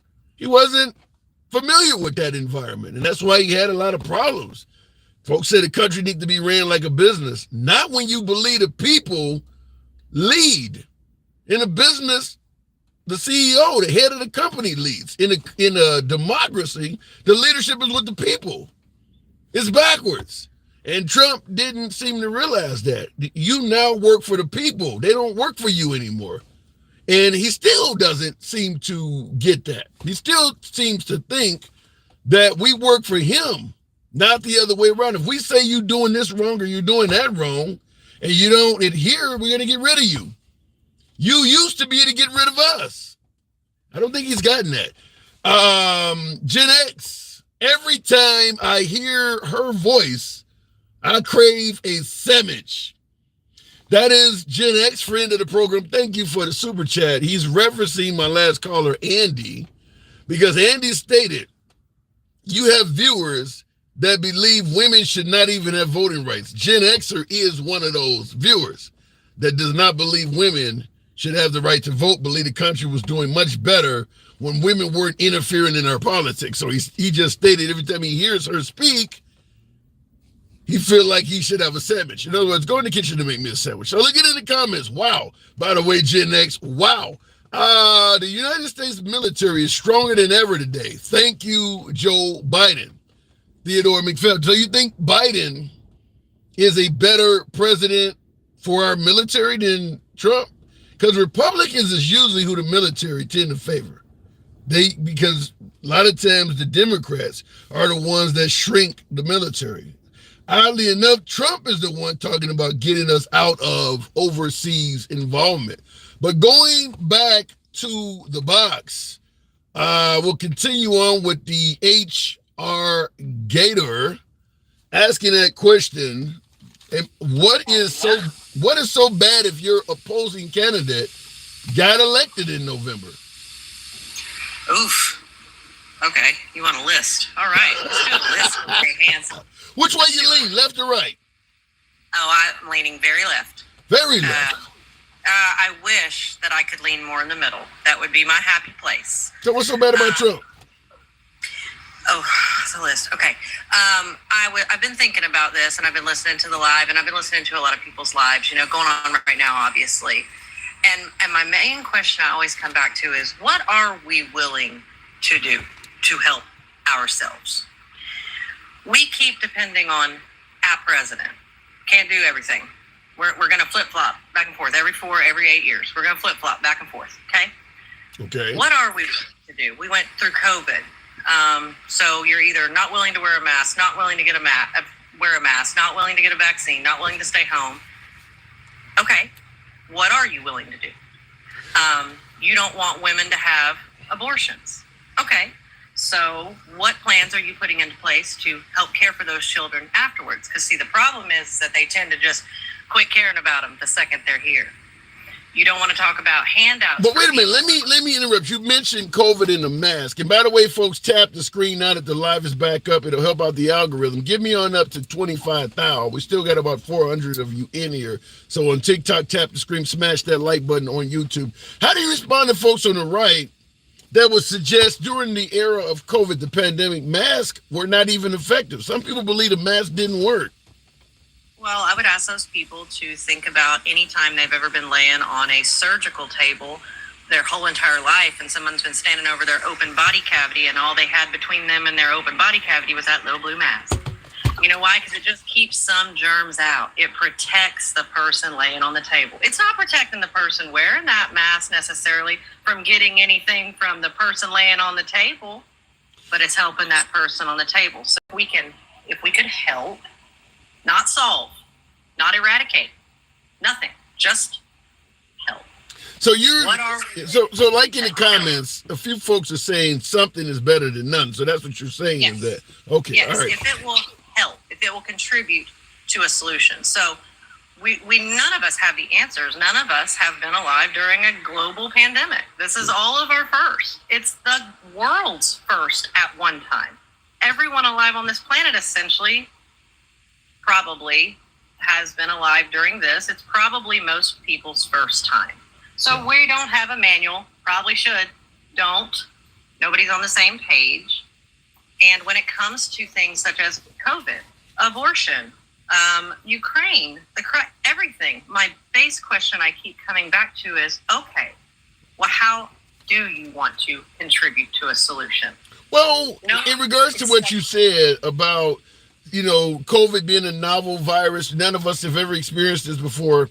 How do you respond to folks who might say, considering how new this is, Trump did the best he could? How do you think Trump handled the pandemic? No, he told people to drink bleach and eat dewormer and do a bunch of stuff, so we can't. Did my caller get a caller? We'll give her a second to come back.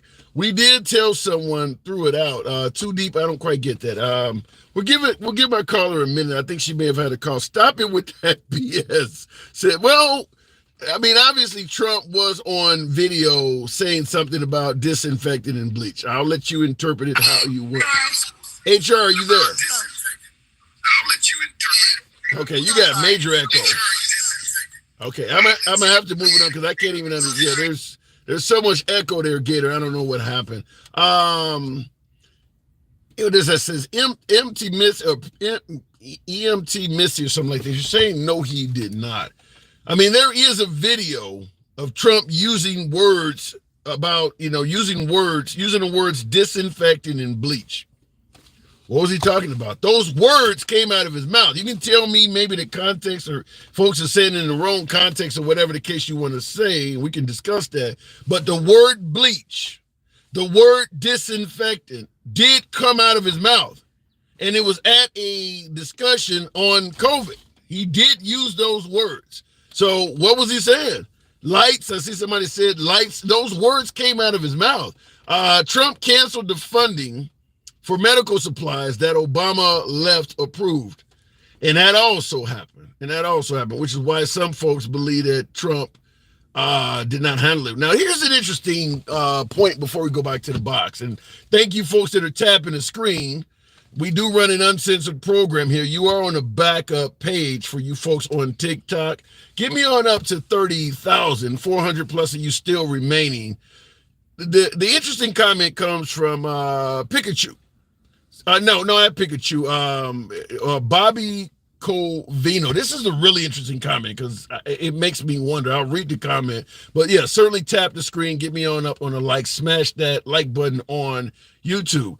Bobby Covino says, but he was kidding when he said that. Disinfectant, bleach, lights. Trump was kidding when he said that. In the middle of a pandemic, when we don't know what the hell is going on, ERs, even morgues and funeral homes overridden with bodies. And you're suggesting that in the middle of one of the worst periods that we've known in our lifetime, he decided to crack some jokes. Is that not inappropriate even a little bit to you? People are dying and we don't even know necessarily the metrics of how they're dying. And you respond during an actual conference about this disease by joking. I didn't see a single person watching that bust out in laughter. If that is the way, look, you can defend Trump, the locker room talk, you're taking him out of context. Let's not get into the realm of absurdity. This is not the time to crack a joke. We don't even know if you need to leave your groceries on the porch for 24 hours. We don't know the actual method yet of how this is taking lives or how to stop it. The president of the United States, while they're discussing how to deal with the pandemic, decides now's the time to crack a joke. Are you for real?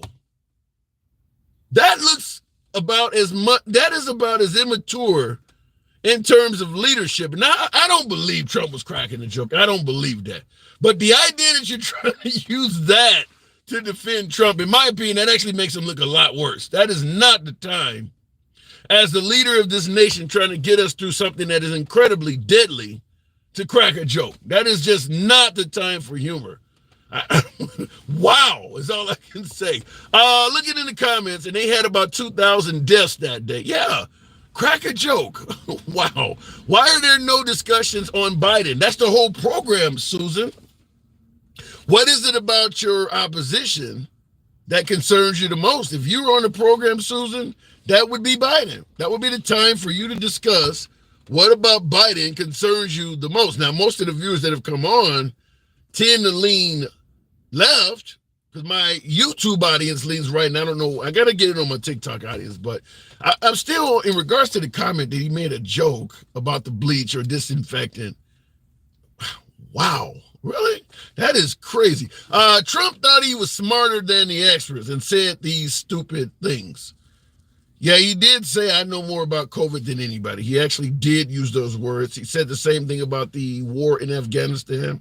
I know more about the war than the generals. I mean, he was known for making outrageous statements like that. That just doesn't provide anyone with comfort. And no one should feel, that shouldn't comfort you at all, that this guy is telling you that. Because you know it's not true when he's saying it. I don't know why he would even say it. I really don't. But we'll continue the program on. We had a talk last night with this viewer. Very touching. You Sir Need Coffee. Good afternoon. Welcome back to the program. Good to have you on again. Thank you, sir. You know, we talked yesterday, Yes. and some of your viewers had questions after I left. I'm not lying. I was born in 1975. And for the people that don't know, yesterday I got on the live and I told them my point of view as far as I'm a combat veteran, and I'm retired, and I used to be Republican the whole time that I was active duty, and I changed my mind after everything that had happened with Mr. Trump. So, I was born in 1975. I joined at the age of 28 after 9/11, and it was in 2003. My first deployment was in 2004. Second deployment, it was in 2007, and my last deployment was in 2010. All of them to Iraq. Yeah. I didn't think you. I will interrupt to say I thought you were fairly authentic. I didn't have an issue, but a lot of my right wingers were saying she's a plant because the idea that you used to be Republican because Republicans tend to be pro-military, but Trump and the antics of Trump changed your mind. Did not sit well with a lot of my MAGA viewers, and they were suggesting that you were some kind of Democratic plant. No, and I totally understand that. People can change their minds. And people that are in the military, they know that most of them are Republicans. And, we do vote Republican most of the time. And but after, like I said, my first deployment, then I saw what was really going on, second deployment. And to me, like I said, if I was able to fight in combat next to men, then why are they trying to take my rights away? And you're talking about the abortion rights. Rights and women's rights, completely. Like you were saying earlier, they think that females shouldn't vote. Why? Yeah. I went to war. I fought. I lost my husband in 2011 in war. So why don't I have the right to vote? If I'm okay to go fight for my country next to men. So why makes them think that I can't vote? But do you believe? Now we know that these right wing states are removing a woman's right to her pro-choice rights. A woman's right to have an abortion is being removed by these states. But do you think that is something that Trump backs? Certainly with my caller saying that women shouldn't be allowed to vote and things like that. You don't see Trump supporting that type of language, do you?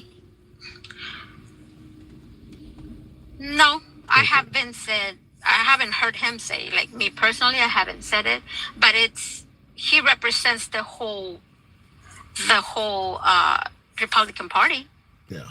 And obviously the people that are under him believe that. And these are people that can make laws. Yeah. And look what happened right now with Roe v. Wade. So I mean it's me personally, I believe let me say this in regards to your suggestion that taking away women's rights is one of the reasons you went away from the Republican Party. Darlene Whitney in the comments, obviously a woman, asked the question, how about the unborn rights to live? Give them up for adoption. In other words, if you don't want the child, carry it to term, give it a chance to live, because you're suggesting that women are losing their rights. She's asking, well, what about the child? Is the child not losing rights? How do you respond to women that have that opinion that is opposing yours? Okay, so let's just look at it like this then. I believe in a fetus to be some kind of sentium. When it's one cell, I can care less, really. Wow. Then these kids are born, and then the Republican Party, the majority of the times, they turn their backs on these kids. They don't want to help them with health care. They don't want to help them with food stamps. They don't want to help them with anything. And then they sit on an adoption, and all these people that want and say are pro-life, they don't adopt these kids. The percentage is very, very small. And then all these parents bring these kids into life to get views, to get mistreated and stuff like that. So which one is worse? It's almost like you're making the sanctuary cities argument for, against Republicans. If you want all these immigrants here, well, we're going to dump them off to Chicago. If you want them, then you take them. You're saying that with abortion, if you want all these people to have kids, then we're going to drop them off in your state. Go ahead and adopt them. It almost sounds just like that in reverse. Exactly. I mean, it's just we have to.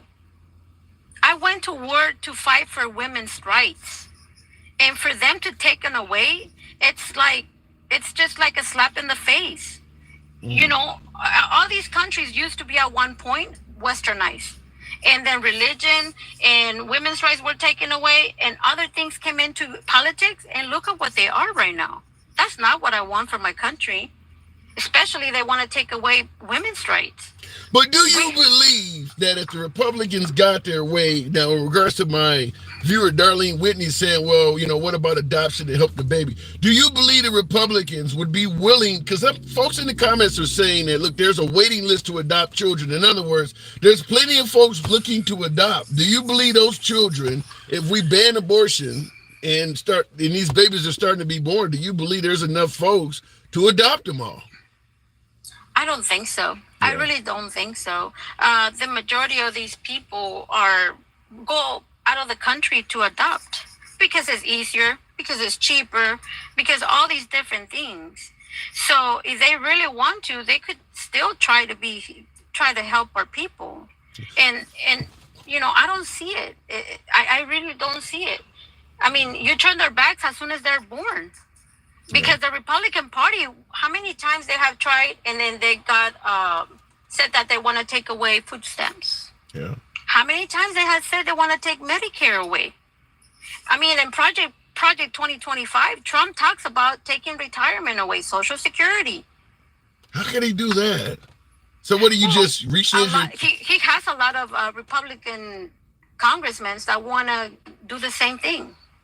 So is it safe to assume, based on what you're saying, that you believe Trump, if not the entire Republican Party, is bad for the direction of America? I think so. That's why I changed my mind. And also after January 6th, to me, that's so wrong in so many ways. You can see, even if you look at it and you try to cover it up, it does not look good. Compared to any other countries in the world, they're looking at us. We have been the example in the world for so many years. And this represents us. Yeah. Whether we like it or not. Wow. Now you said you actually lost your husband in the war? Yes. 2011. And looking back on it, do you think it was worth it? I mean, you said you joined right after September 11th. I mean, you did your patriotic duty. Would you do it all over again if you could go back? I honestly do. I love my country. I'm Hispanic. I love my country. At the time, I thought I was doing the right thing. Now I know completely different, but it still does not take away from how proud I am from my service and from every single one of my battles that were with me. I have lost a lot of friends, good people that have left their families. Now, were you born in America? Yes, I was born in Brownsville, Texas. Okay, all right. So I am from Texas. I live in Texas. So, I'm actually second generation. You got a problem with it? You got a huge immigration problem down there? Or your governor says that they're overrunning the place with rapists and murderers? Look, the wall actually started under Obama. I do remember that. Yeah. Do you support it? It does not help. Like here in the area, it does not help. Because all they got to do is jump it. And they have tunnels. They have tunnels. Wow. Believe it or not, they have tunnels. And this whole wall, to me, it's a waste of money. We should support our border patrol, our ICE, getting better equipment, things like that, in order for us to help with this.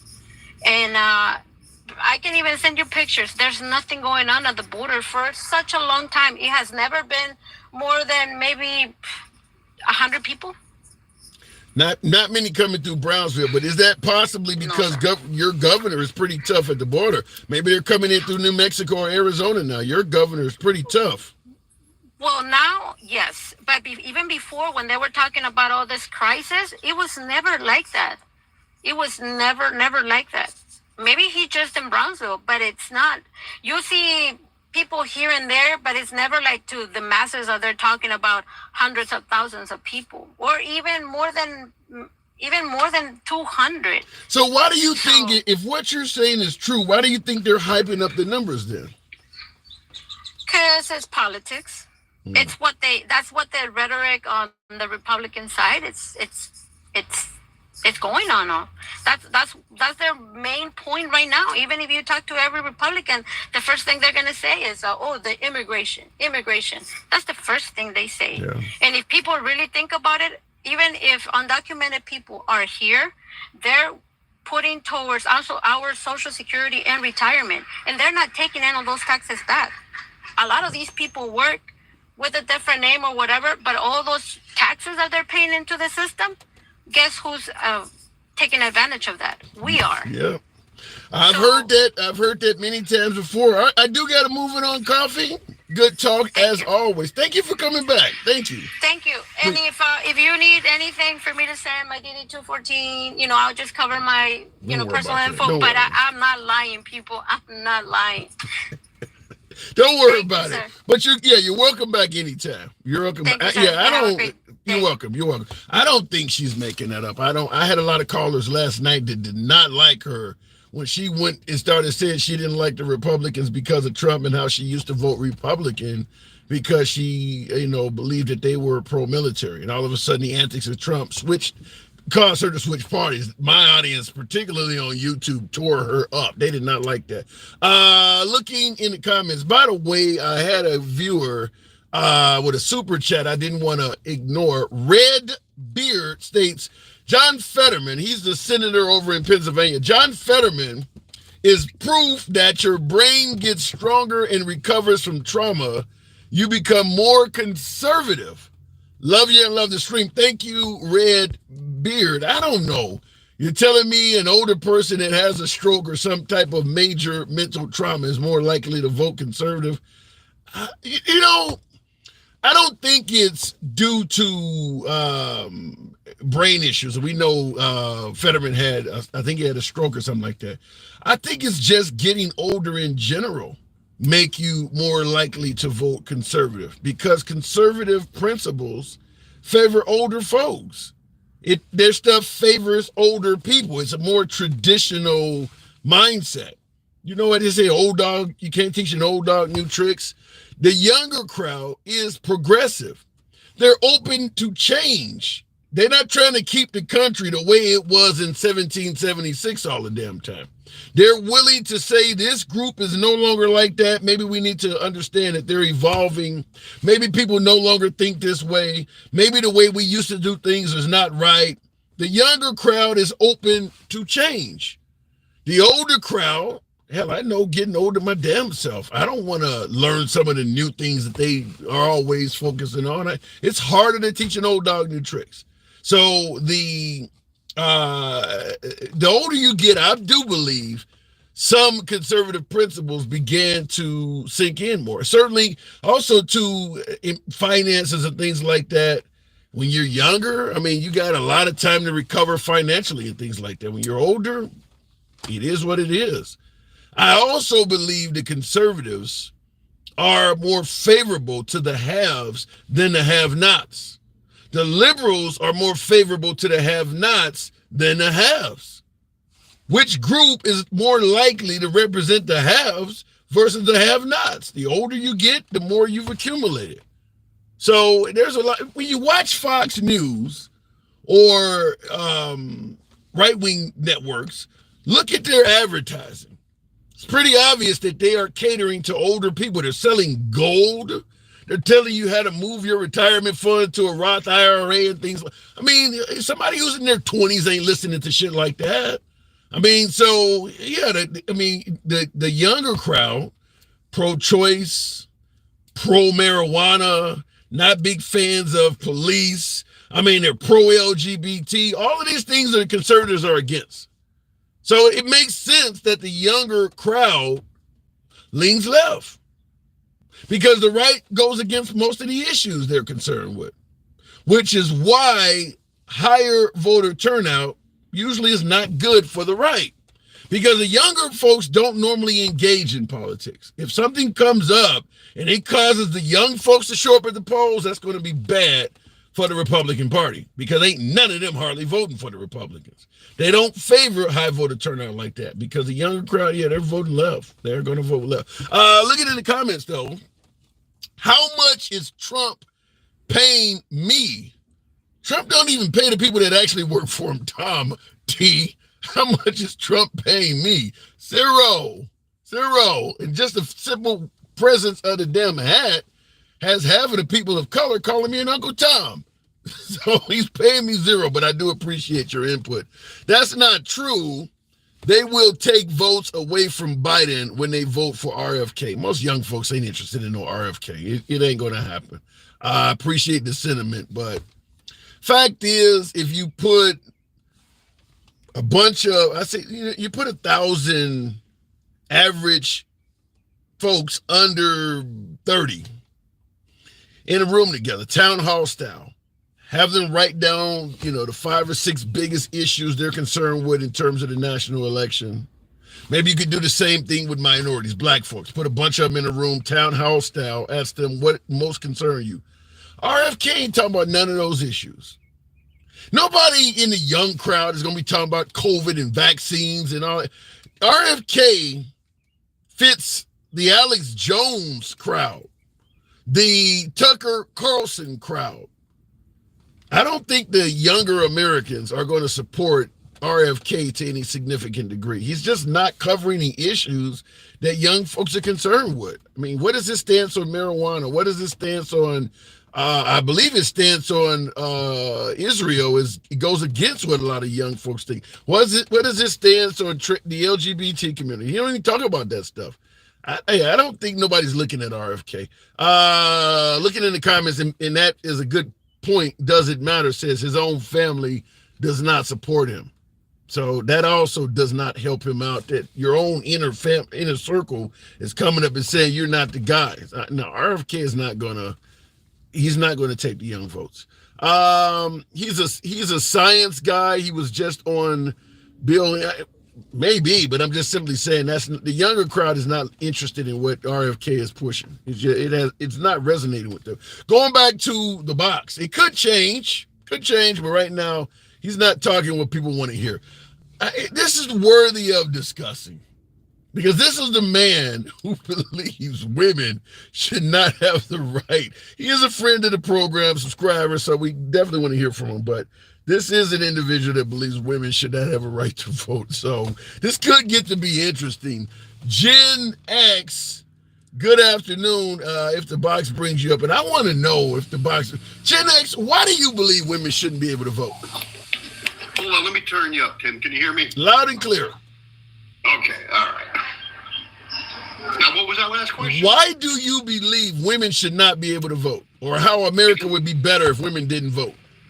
They're too emotional. They tip the scales. That's not how shit was set up. You got to figure that even men, if your wife is sitting there glaring at you for who you're going to vote for, and you ain't going to get no hoo-ha for a month if you vote for the wrong person, I'm changing my vote. Women have that power over men. And depending how they're feeling at a certain time could dictate how a man votes. So they tip the scales. It tips the scales. If they had no say-so in it, we'd have, I think we'd have a much better system in place, a much more stable system, that's for sure. So you saying that allowing women to vote brings more instability to the system? A lot more. Wow. So what about folks who might say if women have no say-so at the ballot box, we're not likely to get a country that focuses on women. If they can't vote, nobody's going to give a damn about them.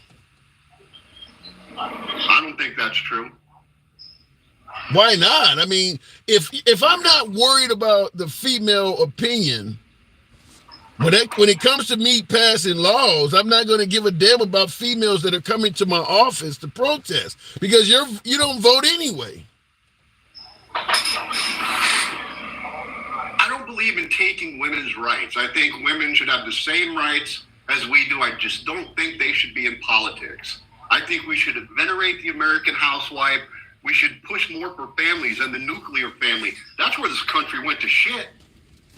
You know, more single moms, Jim. Mm-hmm. So I've seen quite a bit like yourself.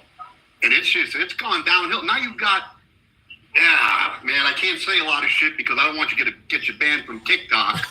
You're doing good enough. So when you say bringing back the nuclear family, though, does the woman have to be the one assuming the traditional role? What about the dad staying at home and the wife going out and being the breadwinner? That's not how women are made up, man. Women want to stay home. They want to be homemakers. It's a primal instinct. It's in their DNA. They want to raise family. They want to nurture the children. They want to make a good home for the husband to come home after a hard day's work and being the breadwinner. So you're saying 1950? That was my favorite time in history, in American history, was probably the 1950s. I don't think it would have been good for me, though, Jen. I don't think I would have been doing well in that time at all. I want to answer a YouTuber, Trump all the way. Trump. Now, I wanted to touch on the Israel thing with you. Sure. You know, in the comments, they're hammering you. They're calling you a male pig for what you said, but go ahead on Israel. I don't think that Israel's gone far enough. If somebody broke into my home, did horrible things to the women in the house, killed the men, dragged my children out of the home, and took them hostage, they still have hostages. There would be no holds barred to the extent of punishment I would want to dish out. Look at us as a nation on 9/11. You remember 9/12? September 12th, 2001? We were out for blood. Most Americans. Yeah, and we made a hell of a lot of mistakes due to our anger. Our biggest mistake was not getting the hell out of there once Obama, rightly so, got Bin Laden. That's when we should have said, mission accomplished, we're out. You guys figure this shit out yourselves. So you're saying that Israel, what should they just completely conquer all of Gaza and just occupy it? They shouldn't stop until Hamas is done. Anybody can be Hamas, though, Jen. I mean, there's no special requirement to be part of Hamas. It's like Al Qaeda or ISIS. Anyone can join that organization. I don't know what the answer is. I know we shouldn't put a leash on Israel. Now, I'm not saying we should be involved and give them a bunch of shit. Let them deal with it, man. They got one of the best air forces on the planet. Those people are they know what they're doing, man. They're killing innocent people. They're killing, but wait a minute. Jen, they're killing a hell of a lot of innocent people. You mean the same innocent people that were burning American flags, shouting death to America? They don't deserve to die for that, do they? If they support an organization that endorses the killing of innocent people, women and children, yeah, I'm sorry. You gotta clean the house, man. When America went into Iraq, we were doing things that many on the world stage thought was wrong, and a lot of Americans supported our GIs over there. Do you believe Americans should be executed for supporting folks who were doing wrong? I think a lot of war crimes were committed, yeah.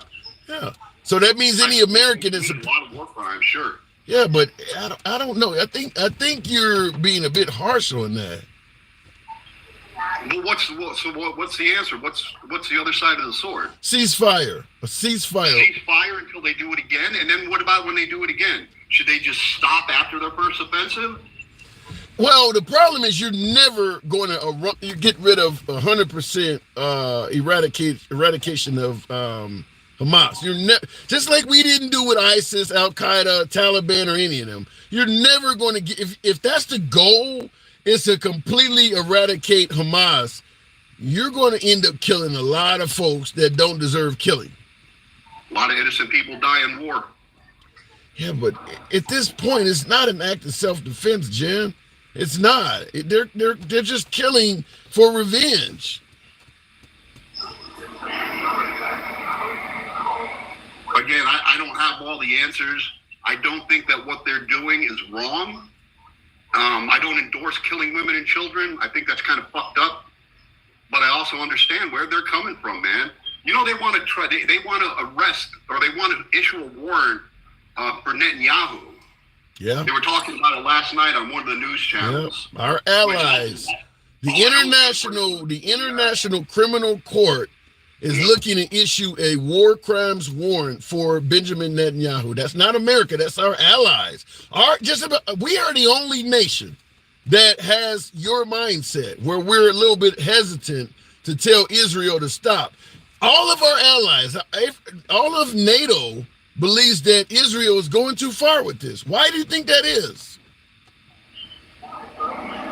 Because they didn't have their borders raided. They didn't have their women and children taken hostage. They didn't have their national sovereignty violated. That's why they think that. Until it happens to you, you just don't know. Yeah, I got to agree with your earlier point. I think they're acting out of anger. What happened on October 7th was horrible in Israel. And at this point, it's just getting some get back. It's just kicking ass for the sake of kicking ass. I mean, they're killing the innocent to combat ratio is insane. Most of the folks they've killed are not Hamas. Hamas is not that big. I think they've killed like 30,000 people or more. Hamas wasn't that strong. Are they harboring them? Are they keeping them in tunnels? Are they helping Hamas hide and get away from they don't Israeli bullets? Yeah, they are. But Jen, that's like asking me if Afghani citizens, were they harboring and hiding the Taliban? They don't have a choice. Hamas is the armed entity in that country or in that area. It's not like the citizens can tell Hamas, get out of the tunnels or get out of my house. They're the ones with the weapons. Here's what I think they should do. They should bring them all together, Israel and all those Middle Eastern countries.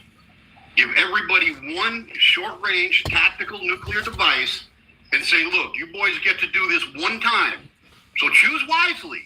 You get to do it once, and we're out of this. No. Okay, now you're getting absurd. No. Well, I guess you got absurd when you said women couldn't vote. What do you think about the abortion issue? You think women should not have the right to choose either? No, you shouldn't have the right to choose to murder an unborn child. Absolutely not. I told you my solution on that weeks ago. I forgot what that is. I'm afraid to ask you to reiterate. But what was your solution? A certificate of life at the confirmation of pregnancy. Yeah, you did say that. So the minute a woman pisses on a stick and is told she's pregnant, you want the government to issue a certificate of life at the point where they can tell she's pregnant. Yep. Why? Then it's officially murder after that point. God. So if a woman has an abortion against the law, what punishment do you think she should get, or should she be punished at all? If a woman has an abortion, eye for an eye, baby. How do you respond to people who say you're really sounding like a woman hater? No, why would I hate women? Look at my mom's a woman. Okay, all right. You don't sound very pro-woman with these laws, and I mean, it sounds like the life for women in the country, if you were president, would not be very admirable. It don't sound good. It'd be better. They get to stay home, make sandwiches, keep the house clean, not have to worry about a 9-to-5 job, some boss breathing down their neck behind some bullshit. They could do what they were put on this earth to do. Be wives, mothers, and homemakers. Women were put on this earth to be wives and homemakers. Where'd you get that from? So what if a woman wants to, as like one of my last callers, join the military? What if she's a feminist and she wants to remain single? What is that, going against the natural order of design? Yep. Wow. I didn't see no women fighting in Braveheart. I gotta go. All right, Gen X, you are controversial as always, Appreciate you All coming right, brother. through. Hey, you have a good week, Tim. Always a pleasure talking to And you. before I close it up, just to give everybody clarification, you are MAGA, correct? 100% MAGA, and my biggest fear if Biden wins, that he's going to walk off stage, break a hip before the Secret Service can stop him, and we're going to be stuck with Kamala Harris making decisions. Then we're really going to shit. Well, because she's a woman? Yep. All right, got to move it on, Gen X. Wow, good talk.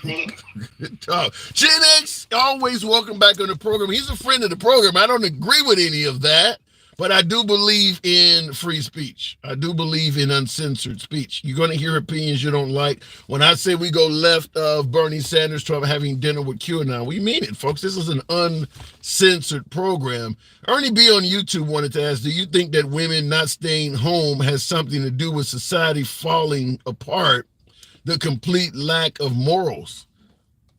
Depends on what your definition of morals is. I mean, women decided they wanted to have some self-autonomy. I mean, all husbands are not good husbands. Let's be clear. When you say that women should stay home and take care of home, do you want to do that if the guy that is supposed to take care of you is not doing this job? Maybe some of these women are like, as opposed to depending on the man to take care of me while I'm taking care of home, I can do all this myself. But my last caller is the way he set it up. Women would not have that option. Wow. Social media is the reason the country is falling apart, says EZ Sniper. Some would agree with that. I think one of the problems, I don't want to blame it on social media specifically, but I do believe a lot of it is. I think what a lot of our society has lost is the ability to interact socially with each other. Everybody's doing it from behind a keyboard. You know, when I was younger, if you talk shit, you got your ass beat.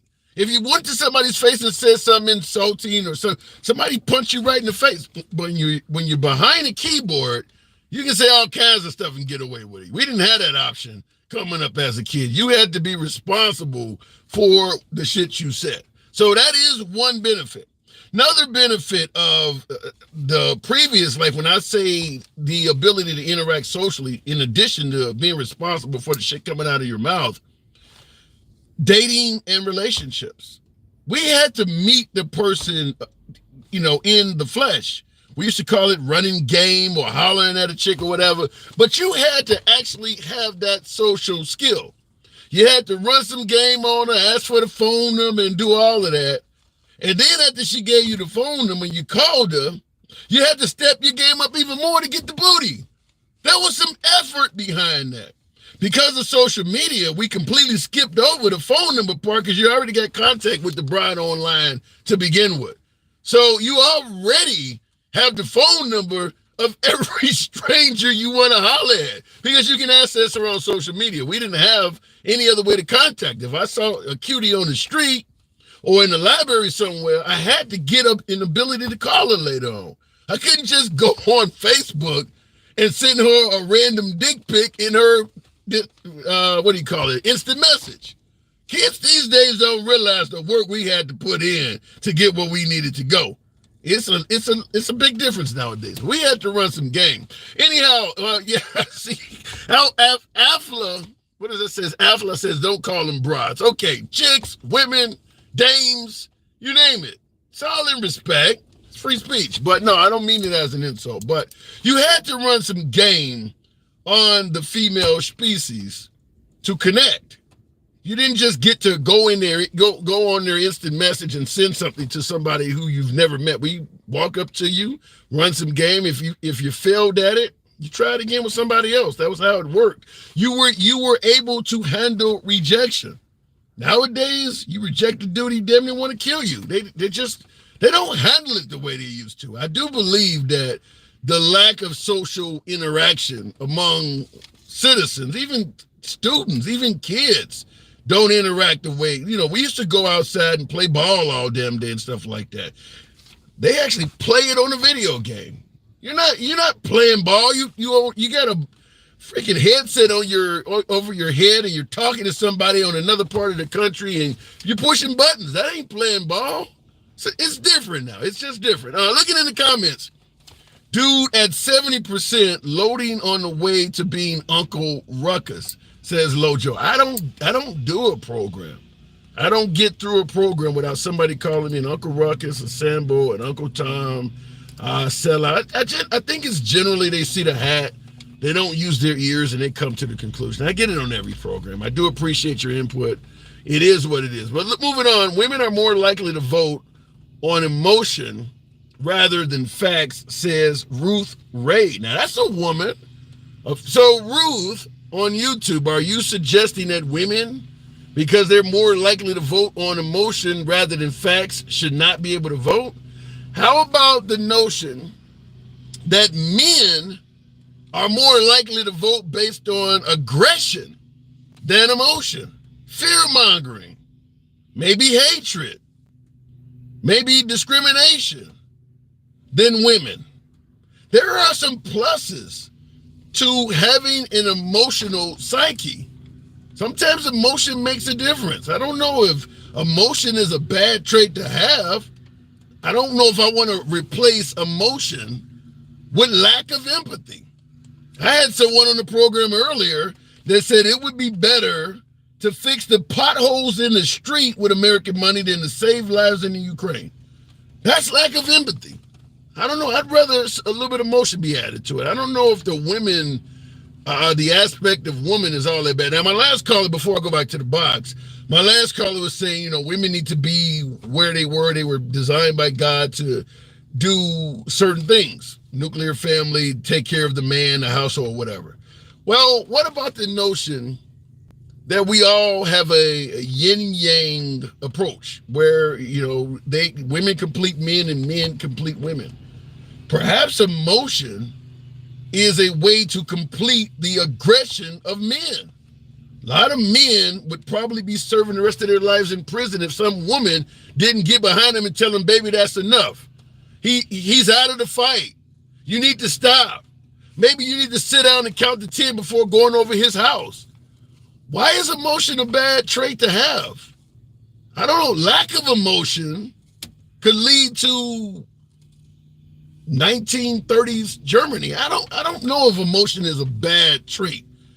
I think that you can overdo any trait or characteristic, but I don't think you should get rid of emotion.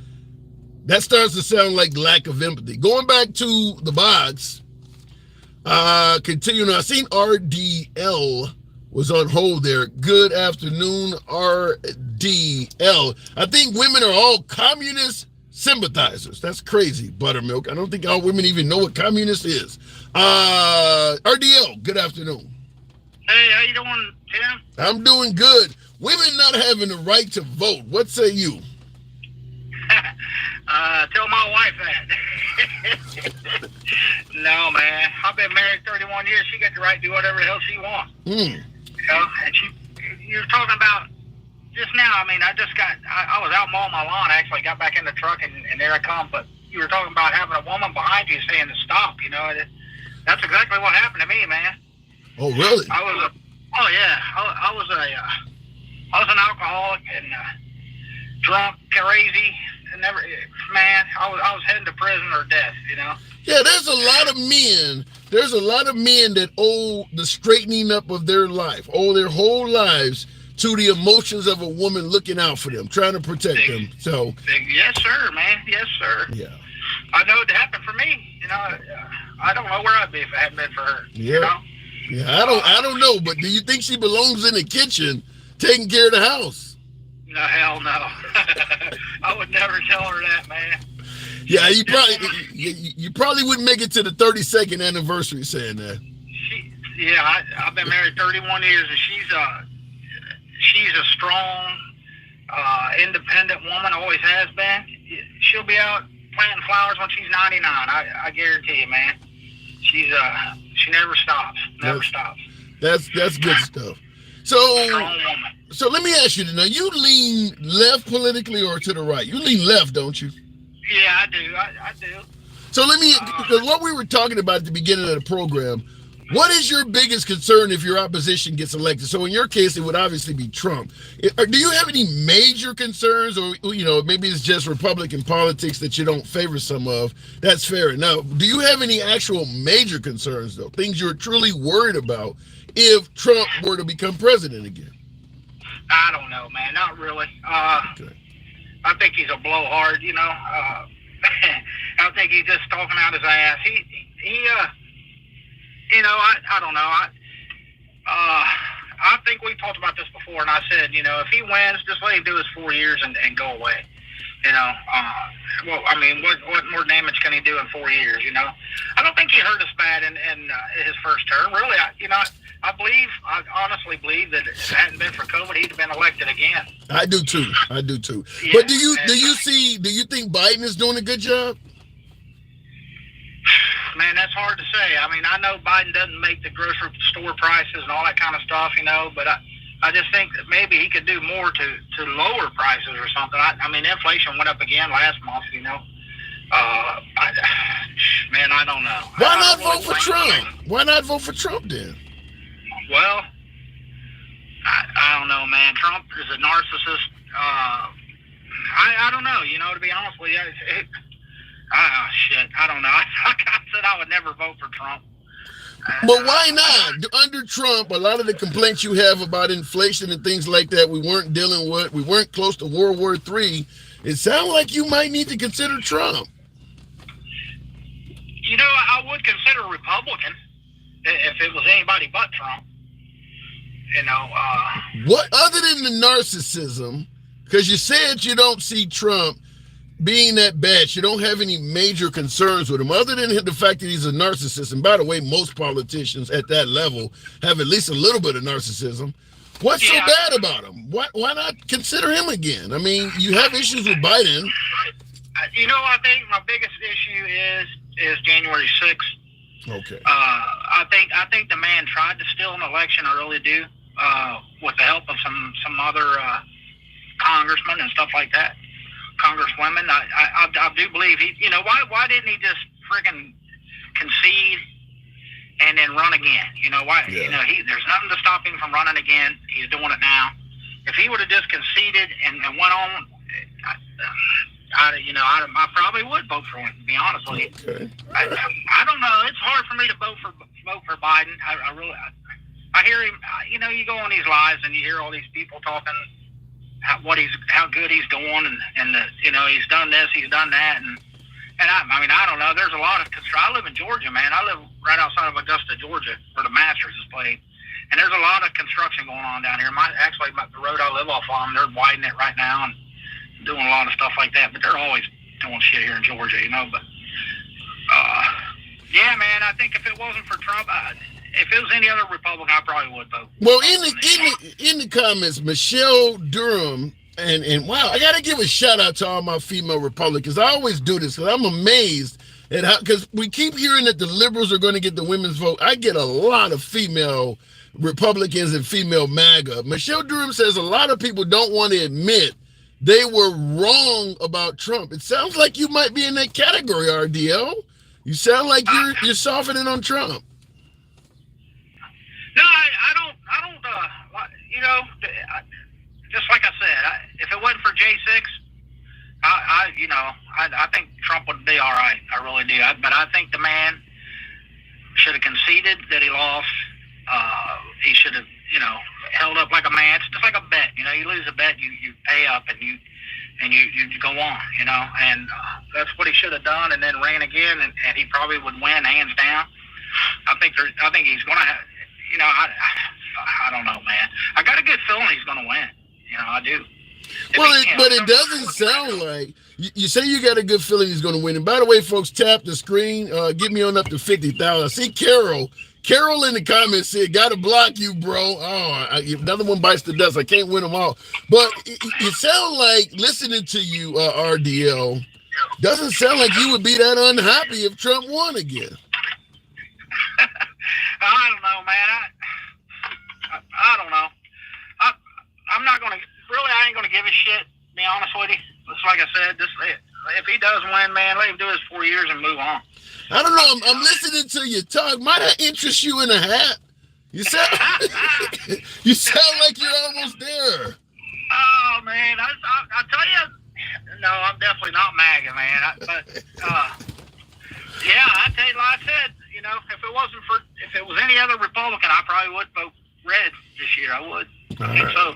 All right, fair enough. Fair enough. I got to move it on RDL, but you're probably one of the closest people I've ever heard of that is somewhat on the fence. Usually, people know what corner they're. You're kind of on the fence, man.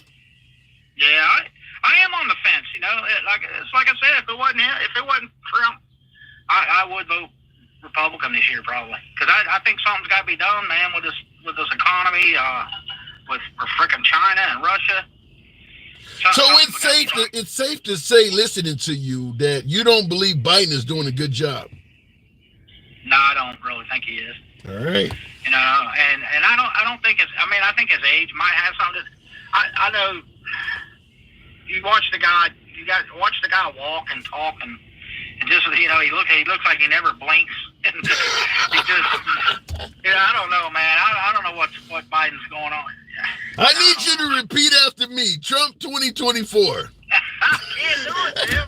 I can't, man. I can't do it. All right, I got to go. I appreciate it. Hey, thank you, man. Thank you. Have a great day, man. Anytime. Oh, I wanted to hear that. I'm sorry, RDL, but I could tell where you're going. I want to thank you for it ahead of time. I'm getting hammered in the comments because I'm taking that caller in the direction I see him going. Dencow says, damn, Tim, why try so hard to flip him? I believe in free speech. I don't, look, I lean left, but I mean, that caller is on the fence for MAGA. We're shooting this shit. We're having a little bit of fun, but he sounds like it's MAGA. Is it wrong?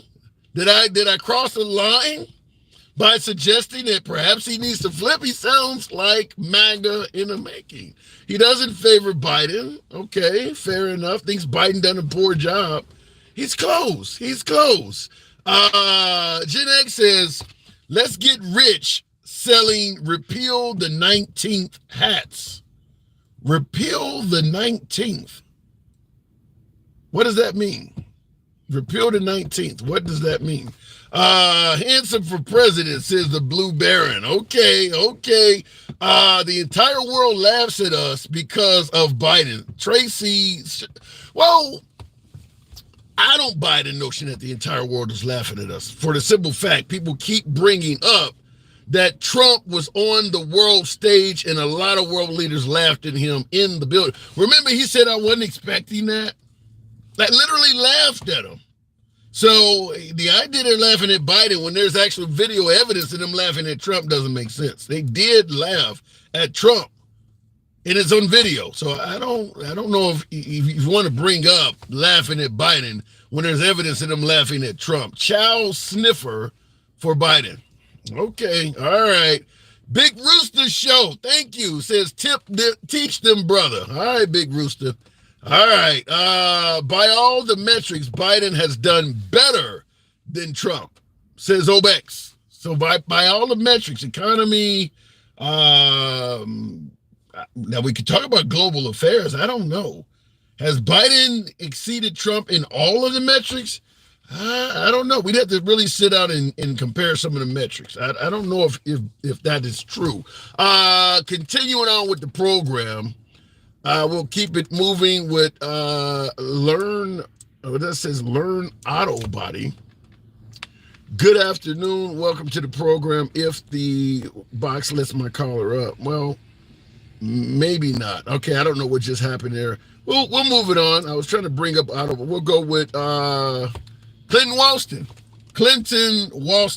Good afternoon. Welcome to the program. Clinton, I think this country doesn't want a woman in charge because Biden. Clinton, you're back. Can you hear me, Clinton? What's the topic? We're talking about what concerns you most if your political opposition actually gets elected. Now, I know you lean right. You're MAGA, correct? You got her. All right. So if Biden got elected again, what concerns you most about him serving again? Falling up the stairs. But he got up. He got up. No, I think him, inflation going on up, damn country going to hell worse than it is. I mean, people say what the hell they want. I mean, it's just like that woman that calls from Alabama, Andy. I don't know if she's home smoking crack pipe, what the hell she's doing, but damn Alabama's not going to turn blue. I can tell you that shit. Yeah. She said grandparents had rights. Grandparents don't have any rights in the state of Alabama, point blank, period. And, you know, I think if you're going to be pro-choice, it's your decision. I mean, I've got some different views, a lot of folks, but the damn thing about it is, you know, if these girls are going to go out here and throw their damn legs up, get pregnant for damn child support, how come a man can't have say-so? I mean, really, if you think about this, my ex-wife, her cousin had 7 kids in Georgia by 7 different guys. And I looked at her and said, what the hell are you trying to prove? She said, I ain't got to work. I mean, that's bullshit. Why does a man, if it takes a man and a woman to have a kid, why the hell can't a man and a woman have decisions? If the woman don't want it, hey, give it birth, let the daddy have it. So you believe that if a woman is pregnant and there's no rape, no incest, no health issues, and she wants to terminate the pregnancy, the father should have a say-so in preventing her from doing so? Well, the good Lord made it man and Adam and Eve, not Adam and Steve. So you got Adam and Eve, and you got a woman and a man, and it takes a man and a woman to have a baby. Why can't the man have his input on it? Yeah. Some say that, but at the end of the day, it is women. By the way, Big Rooster Show, thank you for that super chat. I certainly want to acknowledge that. Thank you. So how about folks who suggest it's a woman in her body, she's the one going through the health issues? As Andy stated, you pointed Andy out, pregnancy is dangerous for women. Well, I mean, hell, driving is dangerous. We don't stop doing it. He said driving is dangerous. What about the, I can't even come back. That's wild. So what about the issue of they're banning abortion in some of these states, but they're doing nothing for the woman once she actually has the child?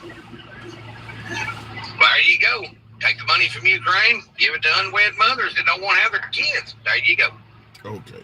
So you are okay with helping moms, that single mothers? Yes, absolutely. My mother was a single mother. I'm a single father of 3. I work my ass off every day. And I mean, you know, people says that I hear a lot of your callers say, oh, Joe Biden's economy is, man, it's, I don't see no difference. How the hell do you not see any difference? Do you not eat? Do you not, I mean, you know, do you not live? Do you not pay bills? I mean, shit. The thing about it is, and everybody don't get this. You'll get this. I get it, but a lot of people won't.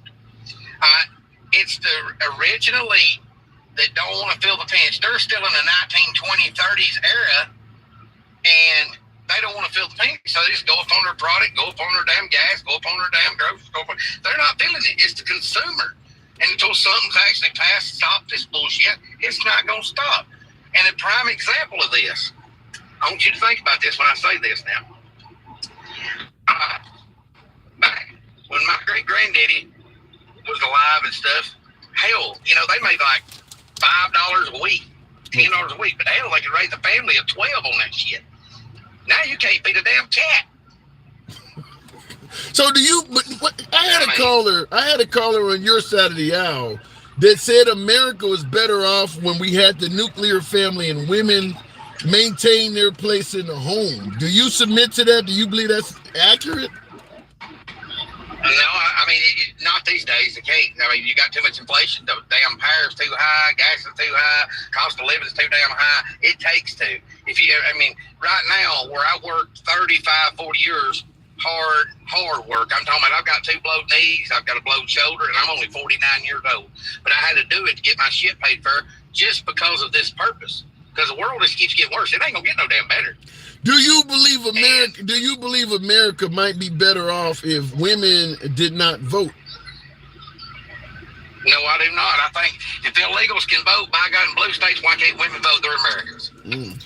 All right. I don't know if we have a bunch of illegals voting though. I know the right says that, but I don't know if there's evidence to show that's actually happening. Come on, you know, Tim. Come on, man. You know that Joe Biden brought them somebody over here to damn vote. You know that. I mean, think about this shit. What's going to happen when they vote?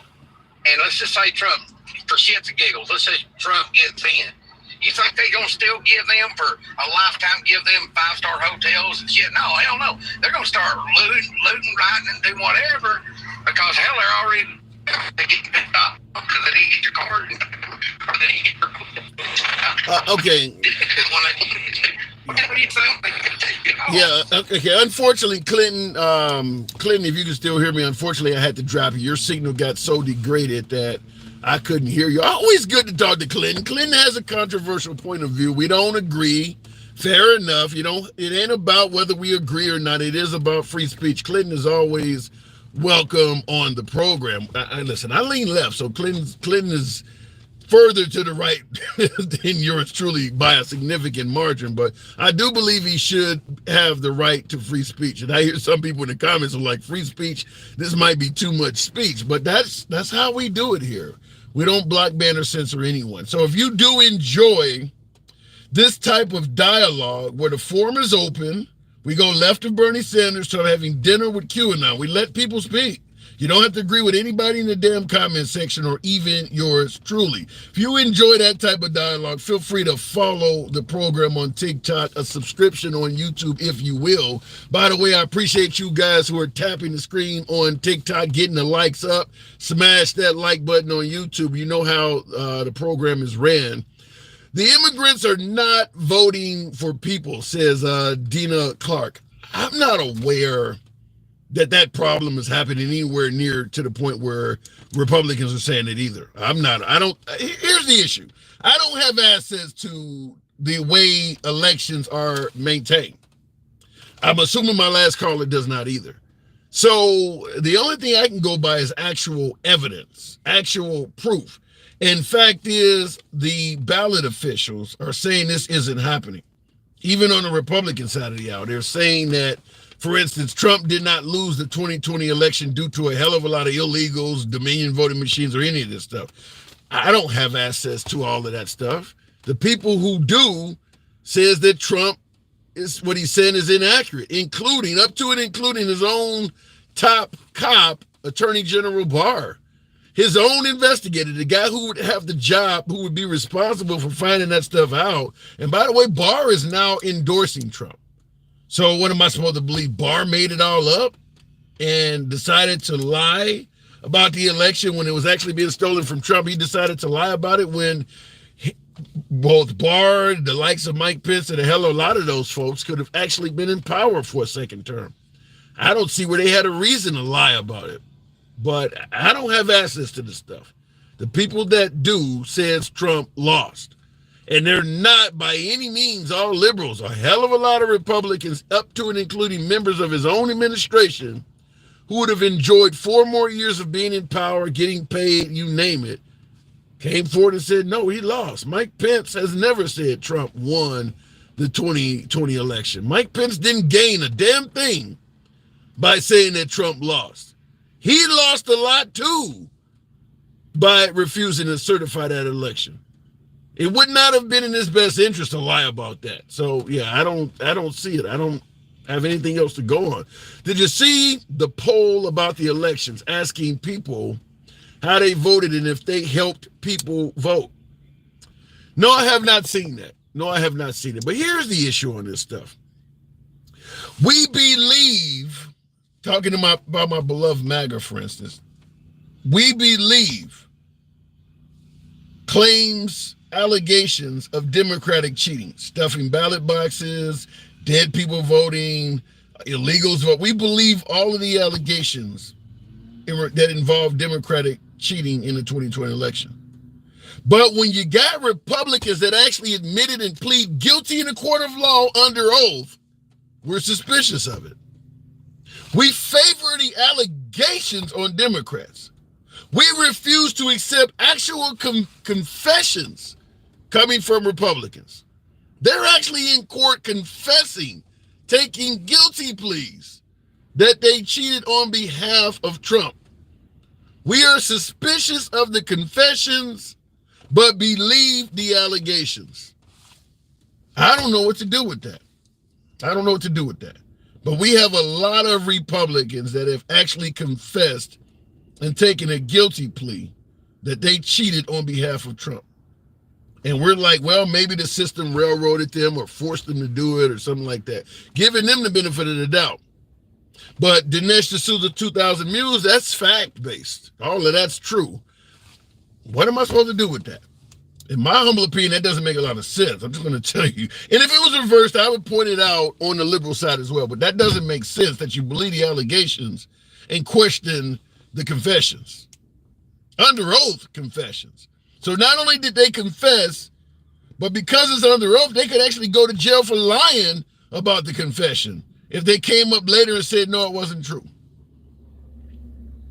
I believe that a lot more than an allegation, whether it's a liberal or a Democrat doing it. I'm just going to tell you that. Anyhow, folks, do appreciate you folks tuning in. You know what we do around this time. Thank you for the 50,000 likes. Certainly would like to get a little bit more in depth, because I'm curious if you're voting left, what is so bad about Trump or vice versa. I had one of my callers who I think he's on the fence, RDL. If you're still listening, I think you are MAGA in hiding. We'll talk next time. As always, folks, it's your boy Tim, the handsome liberal. Follow the program. 1 p.m. Central.